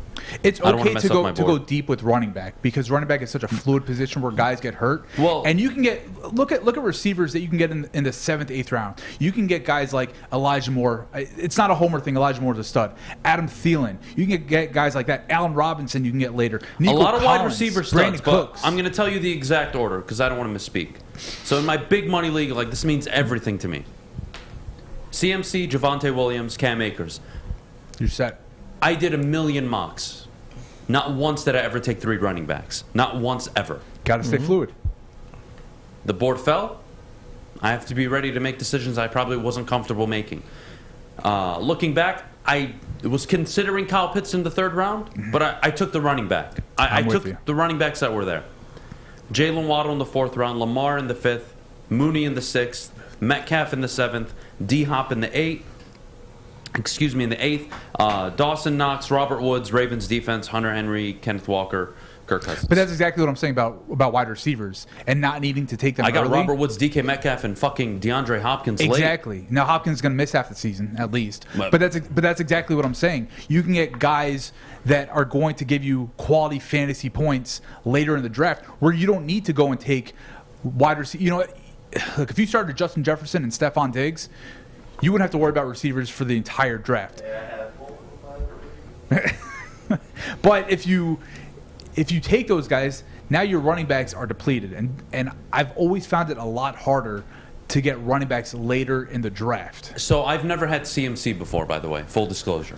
I've never had Christian McCaffrey. And I've seen what it does to people's teams when he's there and when he isn't. And once I took him, I was committed. Like that's it. I'm not going to pass on the guy who probably is going to be the highest scorer if he plays this year. Yep. It's like very hard for me to do. So how the board went, like in general, the whole thing, I had the mindset of, I think I'm prepared to lose CMC this year. My official roster. You are, because you also have Cam Akers coming off a major injury. That's not talked about enough. Where he came back for the playoffs, looked real good that one game, and looked like he was worn out by the second game in the playoffs, coming off an Achilles injury. Yeah. Where he's got a whole season, a whole off season. Conditioning, he everything. But an Achilles is a different beast. I need a review on my team. I'm gonna tell you right now. Go for it. So I first drafted Christian McCaffrey. Second round, took Nick Chubb because I love Nick Chubb. I like Nick Chubb. I love and Chubb. I was on the phone with Gentry. It was either Nick Chubb or Cam Akers. I struggled. I took Nick Chubb. I'd go Chubb over Akers 100 times. All right. So I appreciate that. And then I have Kyler Murray at quarterback. It took him in like the 5th round, I believe. 4th, 5th round. I have Amon-Ra St. Brown. Of course you do. Because I needed it. And then I have Mark Andrews, Miles Sanders, and then I took Amari Cooper, which I'm pissed about because I have Nick Chubb, but that was the best receiver available. I said, screw it, I'll take him. And then I have the Colts defense and Daniel Carlson, kicker for the Vegas Raiders. Kickers and defense mean so little. Right. When I draft my defenses, I look at who are they playing the first 2 to 3 weeks, because I'm going to stream throughout the season. I love Denver's defense this year. They start off with Seattle and Houston. I'll draft them everywhere this year, and then after 2 weeks, I'll drop them and I'll see, all right, who's playing Jacksonville this week, and I'll stream my defense that way. In terms of taking one, Amari Cooper worries me a lot. Because that's a long-term play. Because Jacoby Brissett is the quarterback with Deshaun, and if when Watson comes back, we saw him in preseason looking just like trash. Yeah. After not playing for a year, so I don't know how he's going to look. But your upside is definitely limited with that. Similarly to what I told Adam, you took Kyler probably in the 5th, you probably took Mark Andrews in the 3rd. Yeah. Because of that, now in the 3rd round, instead of getting a Michael Pittman Jr., who I think can finish as a top 5 receiver this year with the volume he's going to get and the offense he's on, he's going to absolutely explode. Instead of getting a guy like that, you take a Mark Andrews. Now you lose out on the receiver, where I'd much rather go with a Michael Pittman Jr. or a Keenan Allen or Mike Evans there. And hell, Big fan of Keenan Allen this year. And I'll take Cameron Brate with my second to last pick, because Cameron Brate with Tampa Bay, Gronk is gone. Antonio Brown is gone. I mean, that dude was never mentally there. They just caught Tyler Johnson. I don't trust a 3rd round tight end. And I trust Tom Brady. Even though I hate him with all my guts. I hate Tom Brady. Give Jeff's team a grade. Want me to repeat it to you? Yeah, read it over for him. So give him your starting lineup. Okay, so starting lineup, we go quarterback, Kyler Murray. I won't say where they're drafted. It's too much explaining. 5th round. I got it already. You know. All right. So Kyler Murray, Christian McCaffrey, Nick Chubb, Amon-Ra St. Brown, Amari Cooper, Mark Andrews, Miles Sanders, Colts defense, and Daniel Carlson. I'd probably go with C. But I drafted. And I got a D-minus. I drafted Tyler Lockett. Yeah. Your team is very top heavy with Jefferson, and great pick there. Who was your second pick again? Travis Kelce. Travis Kelce. Yeah, that's a bad pick. Yeah. Michael, read off your team. Grade Michael's team, please. All right. I had A+. Thank you. No, I have Trey Lance at QB, Javonte Williams at running back, Zeke at running back, Kupp, Evans, Knox, J.K. Dobbins, Bills defense, and McPherson at kicker.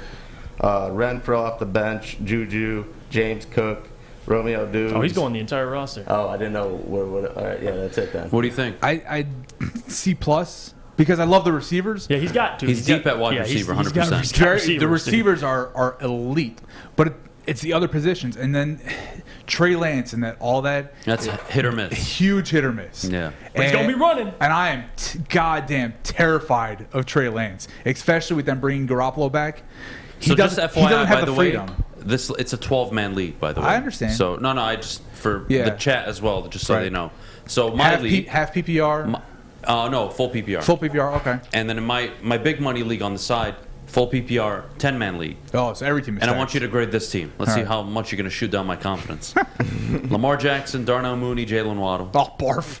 CMC, Javonte Williams, Dawson Knox, Cam Akers, DK Metcalf, Hopkins, Robert Woods, Kirk Cousins. It's better Melvin than your Gordon. other team. Yeah, actually, I like that squad. I'd give it a B- because of Lamar.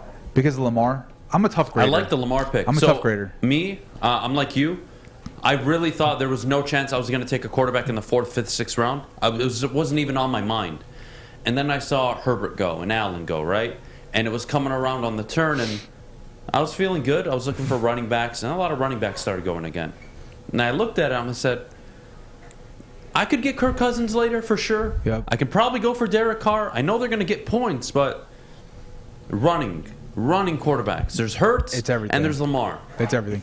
I'll take the chance on Lamar and get Kirk Cousins later, which I ended up getting. So there's 3 quote-unquote running quarterbacks that really stand out to everybody this year, right? Lamar, Jalen Hurts, Trey Lance. I think those are the quote-unquote big 3 of running quarterbacks. The difference, though, is Lamar has already proven MVP season. He's not going anywhere. Yes. He's going to be the starter. Barring injury, he's going to be the starter the entire season. Yep.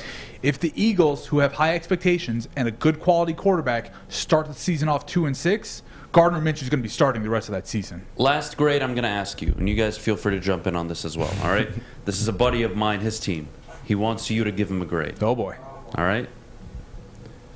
Shout out to Wasim in the chat. Jalen Hurts at quarterback. I hate Jalen Hurts. You hate him? I hate because I don't trust. I like that his upside, though. He is top 3 quarterback upside if he plays the whole season. If you tell me Jalen Hurts is a starting quarterback for the Eagles the entire season, I'm in on it. Let's do all else is equal, all right? Let's just play good scenarios. We're not going to go Best for the case- what-ifs, all right? I got you.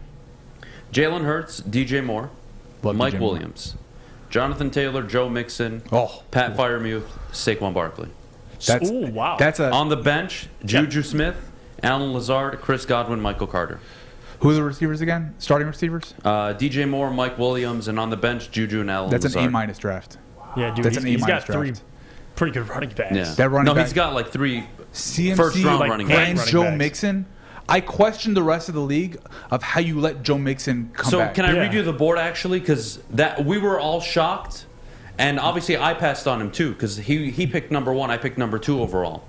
So what ended up happening in this draft board, by the way? He picked 1 and got Joe Mixon in the Hear back me of the out. second.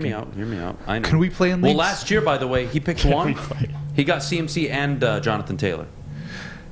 Yeah, that's Like this That's always crazy. happens for some reason. But long story short, in the second round on the turn, it went Stephon Diggs, and then the most laughable pick we all make fun of, Mark Andrews, went 12 in the draft in the second round. Kamara, Swift, Kelsey, Lamb, Debo, Tyreek. I went Javonte. I'm not a fan of Joe Mixon. I but love I Joe get why Mixon. everybody loves him. He was like RB4 last year, RB5. Yeah. So he was phenomenal, but it's just a personal You thing. know what It's it is? nothing against Mixon. So many people, they do this when they're drafting. You have your average Joe fan, when they do a fantasy draft, your office league draft, for example, right? They want to fill out their starting roster first before thinking about anything else. Oh, you took a running back in the first round? Oh, I got to even it out. I got to get a wide receiver now. Where you don't have to do that. You can go like you did with those 3 running backs in a row. Take those 3 running backs because you can fill out the roster elsewhere. That's what me and him did with our. He picked 1, I picked 2. We both went 3 running backs, and we talk all the time. Right. Not once did we ever have that scenario playing No. out. But the whole league went wide receiver, tight ends. It's crazy. Like, all right, how bet we'll take the running backs. You do all the mocks in the world, but when it comes down to it, it's know your league, know the people you're drafting with. So I had a 2 quarterback league that I was picking 2nd overall in, and I knew the guy going number 1 was picking Jonathan Taylor. So I already knew Josh Allen is going to be my number 1 quarterback, and then I'm probably going to go coming back the other way, running back receiver or running back depending on who's there, and then I'll get my 2nd quarterback later on in the draft. I'll be good with that. But For however, like a super flex league, right? yeah. And however it turned out, Patrick Mahomes was still there with my 2nd pick. I said, well, there goes my entire draft strategy out the board because there's no way I'm passing on 100%. having Allen and Mahomes. How do you like Jalen Hurts, Austin Eckler, and McLaurin for my top 3 in fantasy? I love Eckler. I think Eckler is just an absolute Eckler's superstar. phenomenal. If you took Eckler first overall, I'd be perfectly okay with it. I was worried because I had to choose Kyler Murray or Jalen Hurts. Jalen Hurts on a loaded Eagles offense. I took Kyler Murray. I take Kyler just because over him. I trust. Because Kyler just got paid. I know Kyler's going to be there. I know Kyler's going to be the guy. Now, I don't know what's going to happen late in the season, but that's another conversation. You get there when you get there. Yeah. All right. Well, Abe, you're the man. I know. Appreciate you. Love the talk. We got to do fantasy talk more throughout the season. Came in here and have to come on. All right. Definitely. So we'll definitely get that scheduled. But before we go, Jeff, our good friends over at the Academy of Warren. Yes, because guys, listen, if you need a place to send your kids, I have it right here. It's the Academy of Warren. They got brand new state-of-the-art sports dome field house that has a regulation basketball court, volleyball court, and soccer field that can also be used for 7-on-7 football. Other features include an AM and PM latchkey. They have small classroom sizes, a futuristic media center, free breakfast and lunch, academic games, and K-8 athletics. You can do all of this by enrolling today at academyofwarren.net. It took exploring 50 different formulas and hosting countless taste tests, but we believe Gypsy Vodka is the smoothest vodka on the market. Don't believe us? Ask the owners. We're Mike and Adam Kazanowski with High Five Spirits Distillery. We're in close to about 1,200 locations throughout Michigan. We wanted to create a brand that was geared more towards freedom, love, adventure, and at the end of the day, we really wanted to tell a story that inspired other people to take risk, follow their dreams, whatever that might be. New to the game or a season better? OddsTrader.com has everything you need to make the right bet ahead of kickoff. Begin your handicapping journey with OddsTrader. Improve your edge by finding the best price on every game from sportsbooks in your backyard. Take advantage of the numerous sign-up bonus offers to pad your bankroll. Dive into key game statistics, player performance, and even account for the projected game day weather. Best of all, you can use the OddsTrader bet tracker to keep a log of your action. Welcome to OddsTrader, and best of luck. Back here on the Morning Woodward Show, 9:21, a beautiful Thursday morning. Jeff Brady joining me. Jeff, practice squad announcements. A lot of news coming out yesterday. Feel free. Yes, yeah, a lot of they filled up the practice squad yesterday. I know a lot of players that were cut and or waived made the practice squad. And Mike, you got the graphic I sent up, and the Lions came out with this release saying who is on their practice squad. You see it right there. They bring back Maurice Alexander, Gerard Davis, Derek Dice. They brought back Easy. They brought back Justin Jackson, somebody that I was a fan of. Are they trying to get the practice squad quarterback killed too? They brought back Tom Kennedy, which, listen, the fan favorite. A.J. Parker, which I'm very glad they brought back. As they should, by the way. As they should. And another one. Same for James Houston even, and Tom Kennedy. And Savion Smith, another guy, big hitter. So this is kind of completes the practice Smith squad. The dude who rocked? Yes. Destroyed a player in Hard Knocks. Yeah, that's in on the preseason game. But this kind of wraps up the practice squad. Listen, and we don't have too much to really, we're not going to sit here and break down the practice squad, but what I do like is they brought back players that did show some things. And I think Tom Kennedy was one of those players. Say what you want about Gerard Davis, to have a guy who at least has contributed to teams in a starting defense. I get he's probably not the best linebacker, so why he was cut. They feel like Malcolm Rodriguez is a better fit and better player right now. But he's on the practice squad, so I don't mind it. Got a lot of players they can possibly call up if injuries happen. Or these guys can be signed away to other NFL teams, so we'll see. Fair enough. Question in the chat. Upset? No pimp? What do you mean? Khalil Pimpleton? Upset? Yeah, I'm actually surprised that really? Khalil isn't on the roster or on the practice squad. Oh, I'm not at all. Why? His hands. But I get that. But when he did catch the football, he made some plays. Yeah, when he did. So that's like a practice squad player. Easy if he could get your quarterback killed and he makes the practice squad. Yeah, I don't know about that. Again, they see what they see there is raw potential. Right. And they're hoping they can work on him. Right. Look. The speed is what stands out to me about Pimpleton is nice. Lots of speed. Very undersized, though. And the only way you can play in the NFL if you're undersized, you got to be able to run routes and catch the ball. And he was very inconsistent with that. And it wasn't just camp. It was definitely in the games, too. And to drop that touchdown catch, by the way, he probably makes the practice squad easily. Yeah. And I don't think he makes the 53, but they're probably looking at Khalil and saying, oh, you know what? We actually really want this guy part of our team moving forward. We never know what's going to happen. He showed a lot of promise, just like Tom Kennedy did. But Pimpleton can't catch, man. He has no hands. And I'm surprised, too. Fish could catch better. You saw it in Hard Knocks. He was doing the juggling. He's doing the hand-eye coordination. And he was dropping passes. But he is, and the chat was first on this. I saw the report yesterday. He's meeting with the Giants, so we'll see what happens there. I know he's going to get interest, but just because of what he brings. I mean, the speed, I get all that. But yeah, this is the practice squad. I think there's a lot of solid players on there. Some players that I'm very happy they moved to the practice squad, but we'll see. I'm thinking some of these players like A.J. Parker going to be slowly picked away from that practice squad just because they're pretty good players. Are they practice squad players? I don't think so. But they are on the practice squad. Fair enough. Gerard Davis makes the practice squad, obviously. He did. Thoughts? It is what it is. Listen, it had nothing to do with Gerard Davis, the person. It has everything to do with what we've seen on the field. He works hard. He does everything he's supposed to do. But there's a separation between what we have at linebacker and what Gerard Davis brings. They felt like we have better linebackers. So in their evaluation, he's a practice squad player. But in my opinion, I personally think he might be plucked away too on a roster. I think he's good enough to be on a roster, but apparently the Lions don't feel like that. They have a very weak linebacker core, and Gerard Davis didn't make the cut. So kind of speaks to Gerard as a player. But I like him on the practice squad. I got no problem with that. He started games, and he had 100 tackles a couple years ago for the Lions. So say what you want about him. Oh, I'll say a lot about him. He's had a little bit of production. Not a fan at all. Really not. But look, the Lions are going to move in this direction. That's going to be the reality, especially on the practice squad. I like what they have. I like what their roster is looking like. I like what's going into the season behind the scenes. At the end of the day, Jeff, I think they made the right decisions cutting certain players. Yeah. I didn't see anything atrocious. Look, I know the Justin Jackson thing was something, but I believe that they just cut Jamar Jefferson. So which that was the right one. Out of all the running backs, Jamar's the one. I do believe so. Yeah. So Jamar's the one.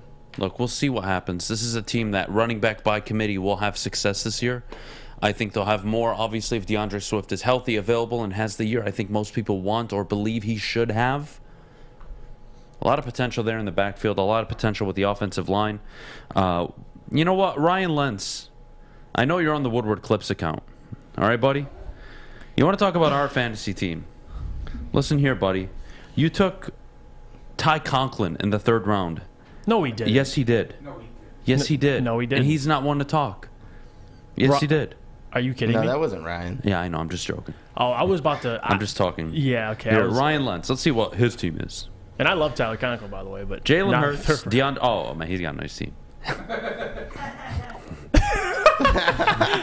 Jalen Hurts, Dalvin Cook. God damn!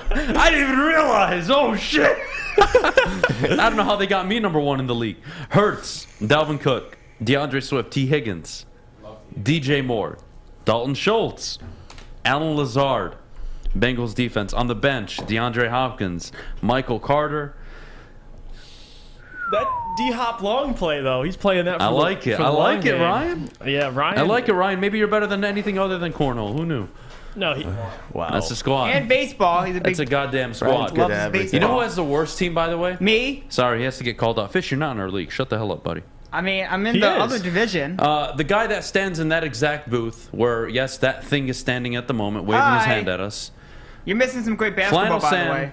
The guy who took Mahomes in the 1st round. Mahomes, Aaron Jones, David Montgomery, Michael Pittman, DK Metcalf, TJ Hawkinson, Chase Claypool. That is a 0-14 roster. I love Michael Pittman. Yeah, I like Michael Pittman too. I had him last year, but 0-14 roster. With A.J. Dillon there? Oh, no. I don't trust it. Hey, all I'm saying is you, Ryan, who else? It's me. So the teams in the East. You not even that. Well, we have a hard division, but the teams that are projected final standing rankings, it's me 1st place, Jeff 2nd place, Braylon 3rd place, Gentry in 4th, Justin Slanik in 5th, and where's Ryan Lentz? All the way down there at 7. But his team is amazing. Yeah, the projections. I mean, that's. I was not expecting that team to be that good. Yeah, I know. But all I know is... Don't worry, last year Yahoo Sports gave me an F on my draft board. They told me Cooper Kupp was the worst pick I had in the 4th round, and they told me I was going to finish 113. Not at all what happened. Hey, all I know is you guys got to figure that out. The only person I'm worried about in my division in the West is Mike. All right, that's it. I'm sorry. No disrespect. You're not worried about Adam Beydoun? He's not my... I'm in the West. It's in We're Adam... not in the same division? No, so you're in the East. You're with Roman, Justin, Lentz, Spence, and Flannel Sam. So good luck. Flannel Sam's easy 2 wins. No, that was Flannel That's Sam's easy probably 2 wins. He's gonna beat me. Everybody's gonna go off 100%. Yeah, but me and Mike, I'm gonna be honest, Mike. I'm talking my ish. 100%. New poll in the chat, if you don't mind. What awards and prizes should we give away for the fantasy football draft? The first, and we're not the putting league. you in charge of the trophy again. Fish, how about you shut the fuck up? I got the trophy last I'd love year. to, but we're not putting you in charge of the trophy. Shut the hell up, Michael.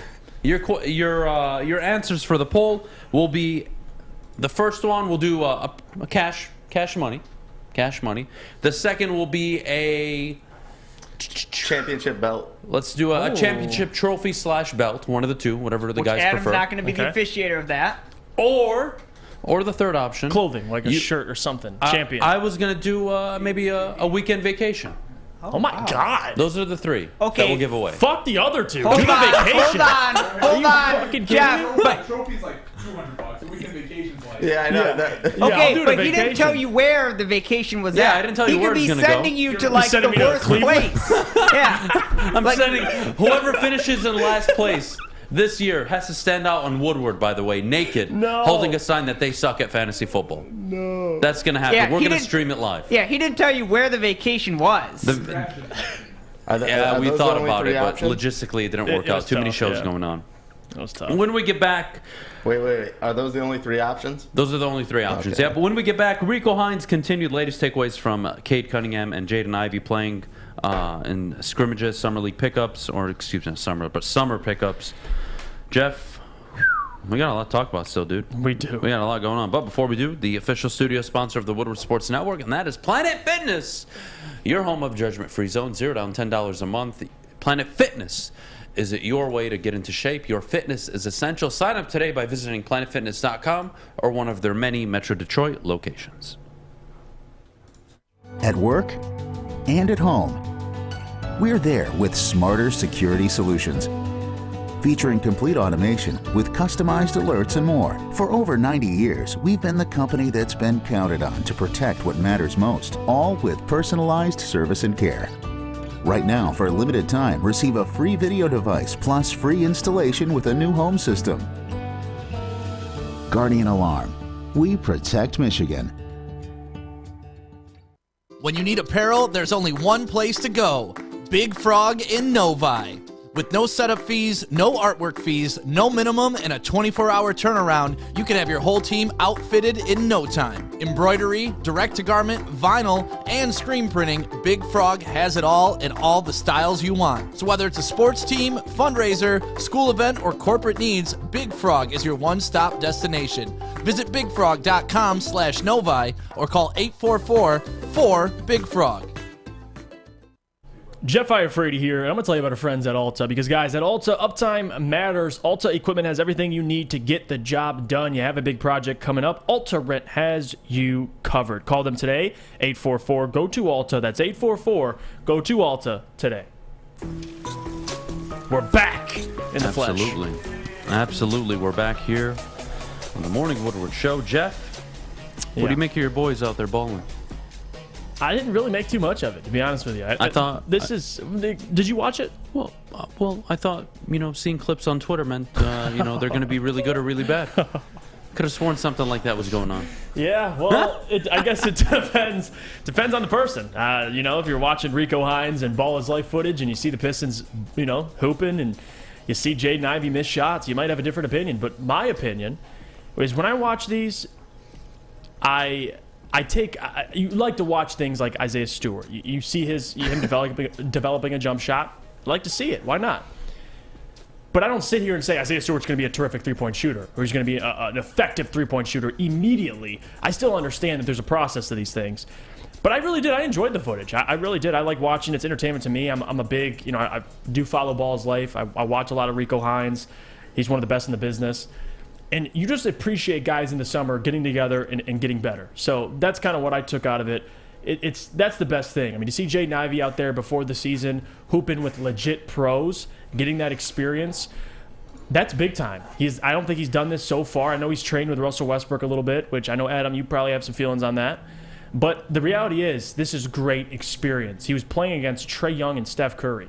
Like that's the best experience you can get.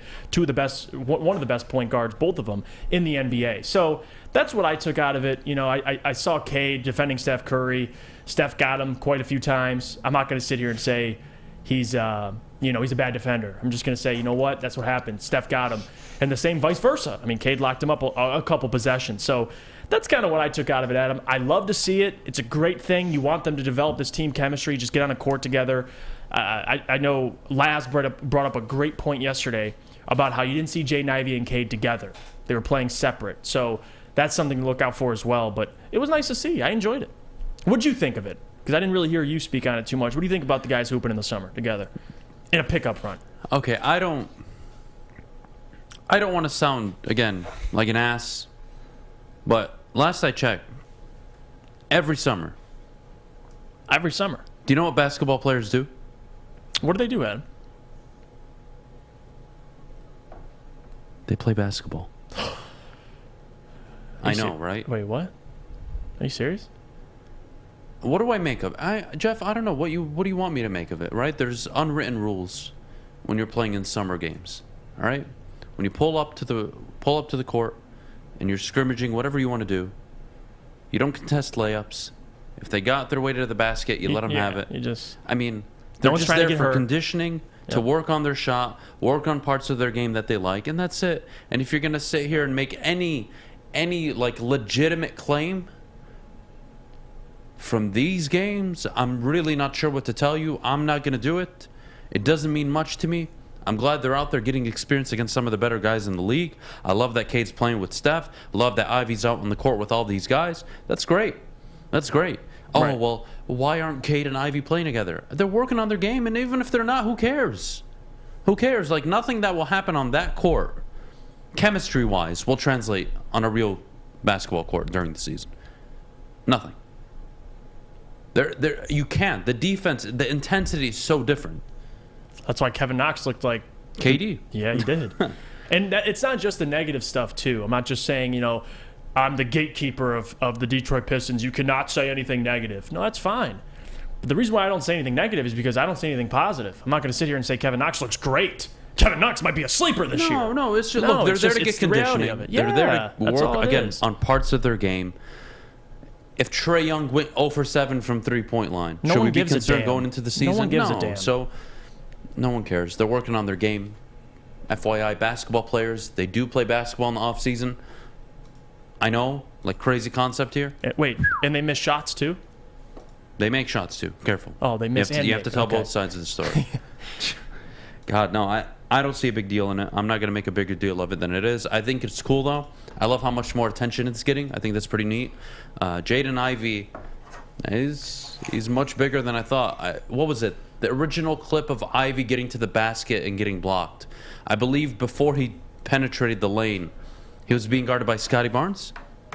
Is that correct? Mm-hmm. Can somebody? It is Scotty Barnes that was guarding him, right? Yeah, so Scotty Barnes, by the way, put on a lot of muscle. He's big. He's a big. He looks beefy right now. He does. But Ivey looks like he belongs out there.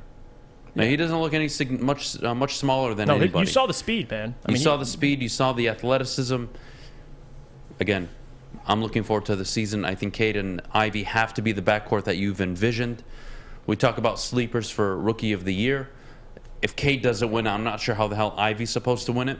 That's a good point. Unless the field just absolutely sucks. But even then, you can be the best player in the field, like Cade was last year, and still not win the award because you play in Detroit. So I'm not sure what the hell is going to go on there. It's probably going to be Paolo Banchero. I would say Keegan Murray probably finishes second, given he's going to be on a play-in team likely. The Kings are going to be pushing for that spot. Mm-hmm. He's going to be the number 3, not much pressure. He's just going to play his game, right? He's not going to have to be a 1. He's not going to have to be a 2. And that helps a rookie a lot. Mm-hmm. So I'm all for it. I think Keegan's probably going to be up there in the conversation. And Jaden Ivey, if I were to give you a stat line right now, my best case scenario for Ivey year 1 is 16, 5, and 3. That would be in my number. That's mine too. And if he could be somewhere over 43, 44% shooting from the field, very happy with that. He'll take it. I think probably low 30s from 3. I think there's still a lot of work to do for him as a shooter, but he's got it. I mean, he can hit him. It's just the consistency that you worry about. But for me, though, and you mentioned it, You look at the physical things of what they're doing. Like for Jaden Ivey, I took his speed. Isaiah Stewart, I like his form. I like the shot. And the fact that he made, 4 out of 5 threes, I'm not sitting there counting how many makes he has and says 4 for 5. He was great. Form Beef looks good. Stew, though. Beef Stew's got a nice jumper now. He does. The form looks good. I don't know percentage-wise. The arc is there? Yes. And he was stepped back a couple feet behind the three-point line. So we'll see. Again, doesn't change what I think about him this season. I still think he's going to struggle from the three-point line. He'll get there eventually. I love the fact that he's working on his game, though. That more than anything. But when we get back too high, too low, expectations for Detroit Lions players going into the season, Jeff, I'm gonna throw a lot of questions your way. Let's do it. All right, let's see how well you answer these. All right, there is no wrong answer technically, but there are a few that I would be very, very shocked if you went the other way. But before we do, I got to tell you about the Mulligan, the official drink of the summer, of course. And if you're having a fantasy football draft like we were last night, and you see Flannel Sam taking Patrick Mahomes number 4 overall, well, it's time to crack open not only 1, not only 2, but probably 3 of those Mulligans. He might have been drinking them. Finished the whole 4-pack. He probably finished 2 4-packs by the time the draft started. The Mulligan, 8% alcohol, iced tea, lemonade, Gypsy vodka mix. Make sure you're supporting local as always. It's brought to you by Gypsy Vodka. It's the official drink of the summer, and please drink responsibly.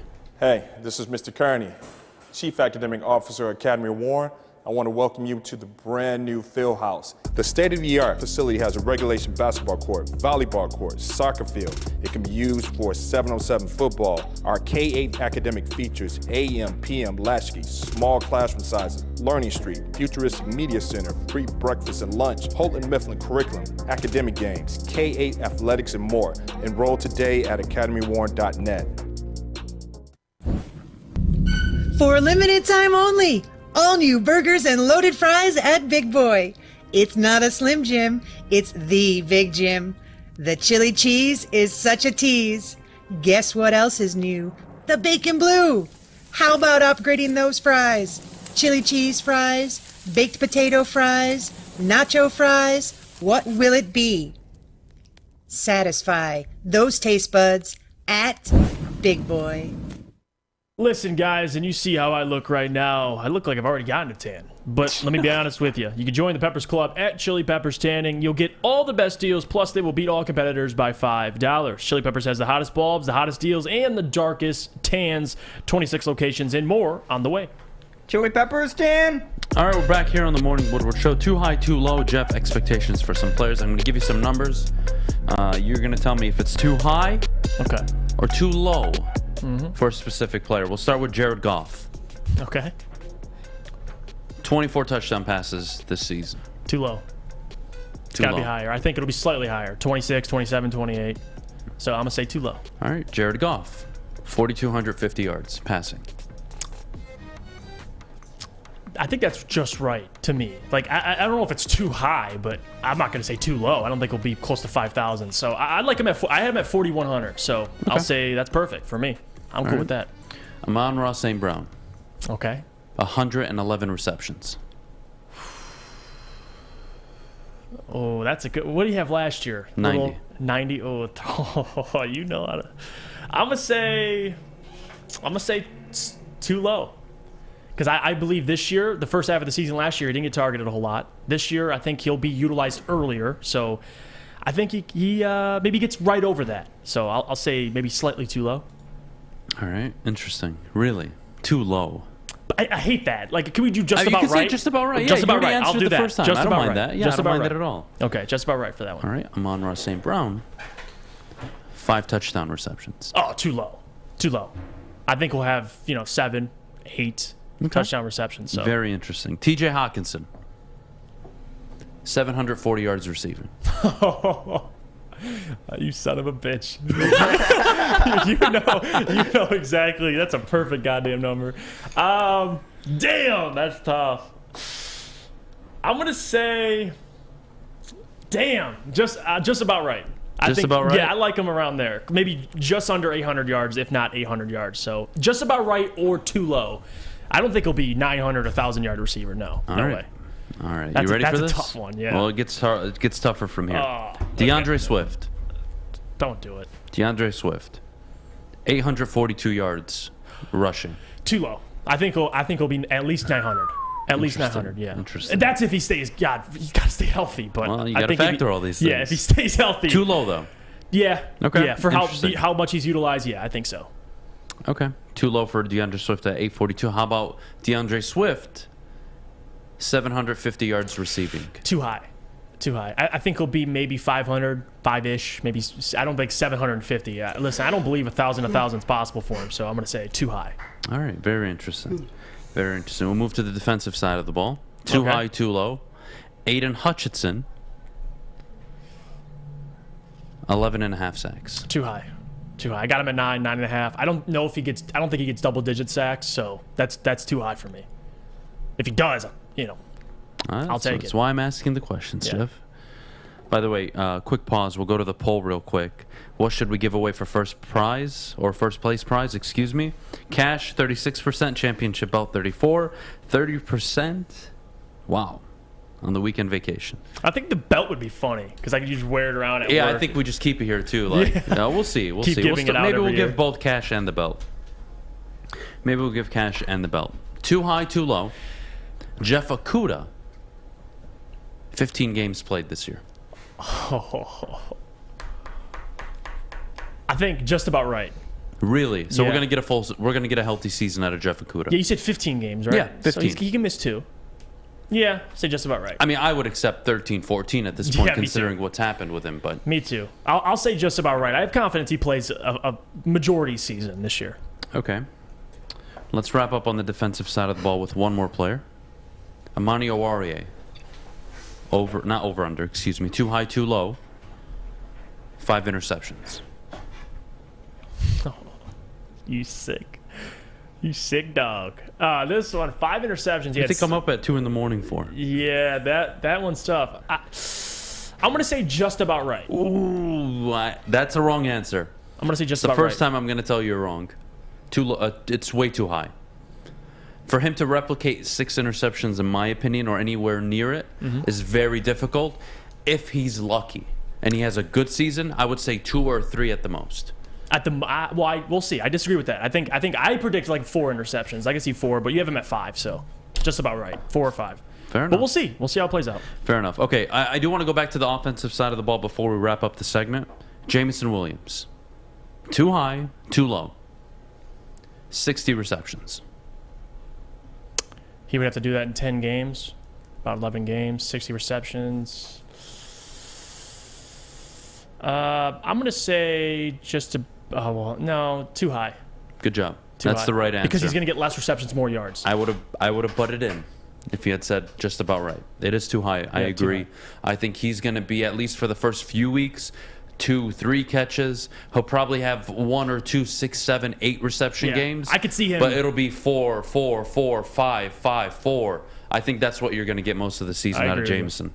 I agree with you. Too high, too low, Jameson Williams. 630 receiving yards. Oh, that's too high. I don't think he'll get 600 and have 9, 10 games. We're looking at 50, 60 yards a game through the air. And a guy who, if I were to give you a number, which was the next number, so I guess we kind of have to spoil it. Too high, too low, 14.5 yards of reception. For context, St. Brown had 10 last year. Too low. Devontae Smith Too low. had 14.3. I think he can get slightly over that. But we'll So see. now I want you to consider that factor into the yards. Yeah. Too high, too low at 630. I hate saying too low because it sounds you like don't I'm have to. gonna You can say just about right or damn near I don't there. mind that number. 600, yeah. I'll say that. Just about right. I don't mind that. All right. 60 receptions, yeah. All right. We'll wrap up. I got one more. We kind of jumped ahead to the too high, too low on the average yards per reception, but too high, too low. The Detroit Lions, on the offensive side of the ball, will have 3 Pro Bowl players. In my opinion, too low. Jeff. Because you got. I love you, Because man. listen, You know I love if you say Frank Panay, that's 2. DeAndre has a good year. You could maybe make an argument for him. I'd make an argument for Amon-Ra. That's 4. So what'd you say I to wasn't me? expecting that answer. I thought you would say just about right. I think Panay probably a Pro Bowler this year. Well, what am I, 1 over what you predicted? So technically, Yeah, but it's a big leap though when we're talking Pro Bowlers, right? Yeah. I mean, some guys probably might get in as a reserve. I don't see St. Brown getting in as the first, part of the first voting. Right. But he may be a reserve. But I'll be honest Swift, with you, deservingly, I would agree it might be too low. But in reality, NFL-wise, I don't see for what if I told you, how about we switch it up? Because I think we're both going to agree here. Okay. What if I told you at the end of the year they had 4 Pro Bowlers on offense? Would you call me crazy? No. 5. I got to start thinking now. Yeah, now I got to So start. I think we're both good with the number 4. Yeah. I think 3 very solid, very 3 realistic. is- But I could believe 4. I think 2 probably going to come out the offensive line. Yeah. Hawkinson. I mean, look at the tight ends in the NFC. Yeah, you never know. He can Not make much it. there outside of what? Dalton Schultz, Dallas Goedert. Am I missing anybody? No. Let me think here real Well, quick. oh, George Kittle. George Kittle, Zach Ertz, Cole Kmet. I mean, not much there for Hawk. I mean, he gets 70 receptions, 850 And yards. Jonah Jackson made it last year. Steve brought it up in the chat. I forgot about that. He was, again, a fill-in, but yes. You never know. But yeah, 4 sounds about right. I think 4 sounds just about right. Yeah. We'll be right back. When we get back, mailbag time. Get your questions in the chat. But before we go, Jeff, our good friends over at the Sports Marketing Agency. Yes, because guys, let me tell you about our friends at SMA, because the Sports Marketing Agency helps spread awareness and other issues about mental health and substance abuse on their new podcast called This is the F Word series on fentanyl. It helps spread awareness of fentanyl and other addictions. Go to thesportsma.com if you're struggling or know someone who is. Hi, my diamonds. It's Crystal with an X. You want to get hot and perfect like me? Here's my super easy routine. Drink at least a gallon of water before you wake up. Attach a weight to everything in your house. Sell your car and just sprint everywhere. Scream when you exhale.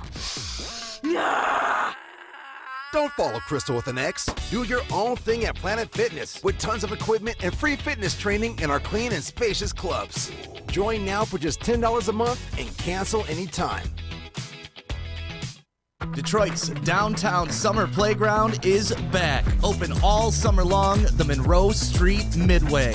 Enjoy roller skating, free Wi-Fi, food trucks, art installations, and so much more. Don't forget to take advantage of the basketball court, putt-putt, and, of course, family programming all summer long. All art installations are done by Detroit artists, and it's a fun, safe event from people 1 to 100. Go to deckedoutdetroit.com. And we're back here on the Morning Woodward Show. Mailbag time. Questions in the chat. We'll start with Jack Harrington. Who do you guys think will lose the fantasy draft? Like the fantasy league? Who finished last? I'm going to say either Braylon or Flannel Sam. I liked Blayland's team over Flannel No, Sam. Braylon was on autopilot. I can't trust it. It's not too his bad. team isn't as bad as Flannel Sam's. Yeah, Flannel Sam, I'm going 100%. All right, Flannel Sam finishing in last place. Sorry, people. Because of that box By the first way, round pick. can we talk about auto draft? How do you guys feel about people in auto draft? I think Do you have a problem with it, or you Yeah. just don't care? Yeah, and it ruins. Okay. It typically ruins the league, and when the board has automatically taken the top player up there, but most people don't want him or think it's just. I don't like it. I don't like it. I think anyone who auto Mailbag, drafts should be can the banned. Thanks for vacation cutting me prize off. be a Really trip to Vegas? Absolutely not. That person might not return. Adam and Jeff, am I crazy for taking Penn State -5.5, Lot of and people West are. Virginia +7.5, and CMU 23.5 plus tonight in a 3-team parlay? No, you're not. No, I like it. Why not, man? Go big or go home, dude. I love parlays. You always almost win. Are you doing a college football Seriously. parlay this weekend? It's like such a. You're like, oh. By the way, returning this year officially. Oh, is We it will what I think it officially is? be returning a betting segment on the show. Yay! We will have a full slate of bets. I did not. believe right now for sure every Friday you can Fridays. expect to get bets on this show. And then we're going to call you out on Monday. See what went right. And what we're went gonna wrong. see How do you not? where I fucked up all the time, and where I hit. We'll see. Yeah. But we're gonna bring back bets. I think. I like that. I think it's. like I've that. gotten way too many messages about it. I don't think we're gonna go a Friday without bets. So that will be returning this year. And maybe we'll have the Woodward bets on to just 100%. hear your bets. I want to hear their opinion on it. We'll get them to grade it. Over under 33 touchdowns for Peyton Thorne this year. What was the over under? 33. I'm gonna go under, Jesse. I'm gonna say under. Yeah, 27 32. last year. School record for I believe passing yards. Yeah. Yeah. Peyton, by the way, he had the Walter Camp Award-winning running back, and they were still able to throw the ball effectively. Anyways, Peyton Thorne is a really good quarterback. 33 is a bit much for me. I don't see it. I think he'll be close to it, but I got to take the under. If you would have set that at 30 or 29.5, Jesse, I probably would have taken the over because I think it's going to be that close. All right, did Fish participate in the fantasy draft? No, Fish didn't want to hang out with us. He said no to joining Fish the is league. on a I did team on with Justin. Sunday, you dingbats. They do. Are you on a team with Justin? No, Oh, he's in I'm the solo. other league. Oh, you have your own team? Yeah. Yeah, he's on the other He gave league. me That's my own right. We have team. 2 leagues here. We'll see where Fish lands. He's Watch in him the- win. Watch him He's win in the whole damn losers thing. bracket, so I it's all mean, good. it you What know, it picks you have? technically What is picks you the. have? What picks did I have? In the first round, just in the first round. I forgot who I have an okay team. Should I tell you my team? Tell me who you picked. I just want to know your first round. That'll help me judge the rest of your draft. If you nailed this first round pick, I'll trust you. I mean, I didn't pick a quarterback in the first round. All right, let's hear it. So who'd you pick? I have to reset my camera, you dingbats. Fish, you're a jackass. All right, keep we'll going. move on. Adam, start 2 to start. Half PPR league. Travis Etienne, Chase Edmonds, Breece Hall, Miles Sanders. I would go Edmonds and Etienne. I would not start Breece Hall until it's clear that he's the Jets' #1 running back. You don't know that yet. Michael Carter is still there, and the reports coming out of New York is not only does Garrett Wilson, but also Breece Hall. They have a lot of work to do to earn their way into the starting role where they're getting a significant amount of the snaps. Adam, what would you say if someone said, "Don't listen to Adam"? If Flannel Sam just walked by. I don't know what that means, Jack. Could you rephrase it? I have no idea what that means. Mailbag, any loss of interest in Hard Knocks now that football starts? No, I think there's still good interest. Probably isn't as much as it was supposed to be hyped maybe the first 2 shows, but we'll move forward. Would you rather have taken Fields or Sewell with the Carolina pick? Sewell. No, that's assuming you traded Stafford to the Panthers. So I would have taken Sewell at 7 still. Yeah, then and you I would have take taken Justin. Micah Parsons. Or Micah Parsons. Yeah, he was still there. So yeah. That's what I would have done. Yeah, the question was phrased a little weird. Yeah, it's okay. But it's no, okay. I get you. Do you want my 100%. team? Tell me your first round pick. Let's go. Let's hear it, Fish. All right, my team was Matthew Stafford, Leonard Fournette, Kareem Hunt, Devontae Adams, He took DK Devontae. Metcalf, Hawkinson, Claypool, Packers. whoa, read your Nick team Foles. again. I do. Tom Brady. No. Sit your ass down, Flannel. We got What's the your last... team, Fish? Matthew Stafford, Leonard Fournette, Kareem Hunt, Devontae Adams, Oh, DK so Metcalf, you went Hawkinson. Devontae, then Leonard Fournette? I think yes. that's the order you went, right? Sure. It's not bad. No, he doesn't know. It's okay. All right. You have a lot of explaining to do this morning. We did a poll in the chat, and the majority said we should fire you this morning. Sam has You the have. biggest ball sack in No, this he entire doesn't. network. No, he doesn't. For taking Patrick Mahomes in the first Flannel? round. Yes. You have a minute, and I swear to God, your job's on the line right now. Okay. You explain to me why you took Patrick Mahomes #4 overall. Because Patrick Mahomes is the best quarterback in the league, and I wanted him so that nobody else could have him. He is going to be my fantasy MVP, and you guys watch. You guys watch. When I take home the title, you guys will have to bow at my feet. At my feet. And I still got Aaron Jones. I still got David Montgomery. I still got talented players all across the board. DK Metcalf, Michael Pittman, Chase Claypool, TJ Hawkinson. I think it's pretty can you good hear me roster. out? Hear me out a little bit. I think you're overconfident. Your team fucking sucks. But, No, it doesn't suck. No, don't be nice to it. You just ripped the first round pick. Flannel. You could have gotten Mahomes in the 3rd or 4th round. I guarantee Yeah, it. that's my only thing. No one would have taken him. Nobody was going to No touch one him would've because they lost Tyreek Hill. I can't risk that. How can I risk that? If You somebody could have. What if you took someone else in the first and you could have gotten Mahomes in the 2nd or 3rd, and we still would have criticized you, but at least it wouldn't have been. I can't take that risk. Dude, Patrick Mahomes better be the best quarterback in fantasy this year. He will be. You watch. You watch. He's on a revenge Flannel, tour. if you finish with a better record than me this year, I'm going to double your salary. Oh. Hold on. Wow. Wow. And if I whoop his ass. No, you're out of this, Oh, Jeff. okay, I'm all sorry. You double the salary if you finish with a better record than me this year. Hey, and you see how it worked out. You see how it all worked out with me taking Patrick Mahomes #1, making you all doubt me so much that when I finish with a better record above Adam, When? I get my salary doubled. When did you Damn. play Sam? Did you look? I can't wait for that damn week. He's in my man. division, so I think I play him twice. Oh, you can play very soon. do a Two live easiest stream wins of for my that life. game. Oh! Hey, I got Ryan Lentz week 1, and Ryan Lentz, nobody calls more people buns than Ryan Lentz. The hills that he dies on are some of the strangest hills I've ever seen in my entire life. Every player, he's Buns, but yet he stands for Austin Meadows. He's a weird dude. Does love I love him, but like picture of Austin Meadows too. Man, if people could only know what we talk about after the show, we argue on the shows, but we also argue off the show. So what's Sam saying? This is how he feels. This is what he feels. Yeah, it's not gonna happen. They argue about Austin Meadows. Happen. Sorry, Flannel. It's all right. You got balls though. I gotta agree with Jeff. You got balls for making that move. Dude carries around in a wheelbarrow. But thank you, because I got Justin Jefferson because you did that. I really appreciate it. So games are not played on paper. It's very, it's very nice of you. Games are not played on very nice paper. of you. You heard. Well, that's it for today's show. Thank you all very much. We'll see you tomorrow on a beautiful Friday morning. Yay. Make sure you check out Flannel on Big D Energy. You explain yourself to them today because I'm not doing it for you. 2 p.m. you have Ermanni and Edwards, and of course the heavyweights at 5 to 7. Guys, y'all have a great rest of your Thursday. And we'll see you tomorrow. Thank you so much. Bye. Go watch some European.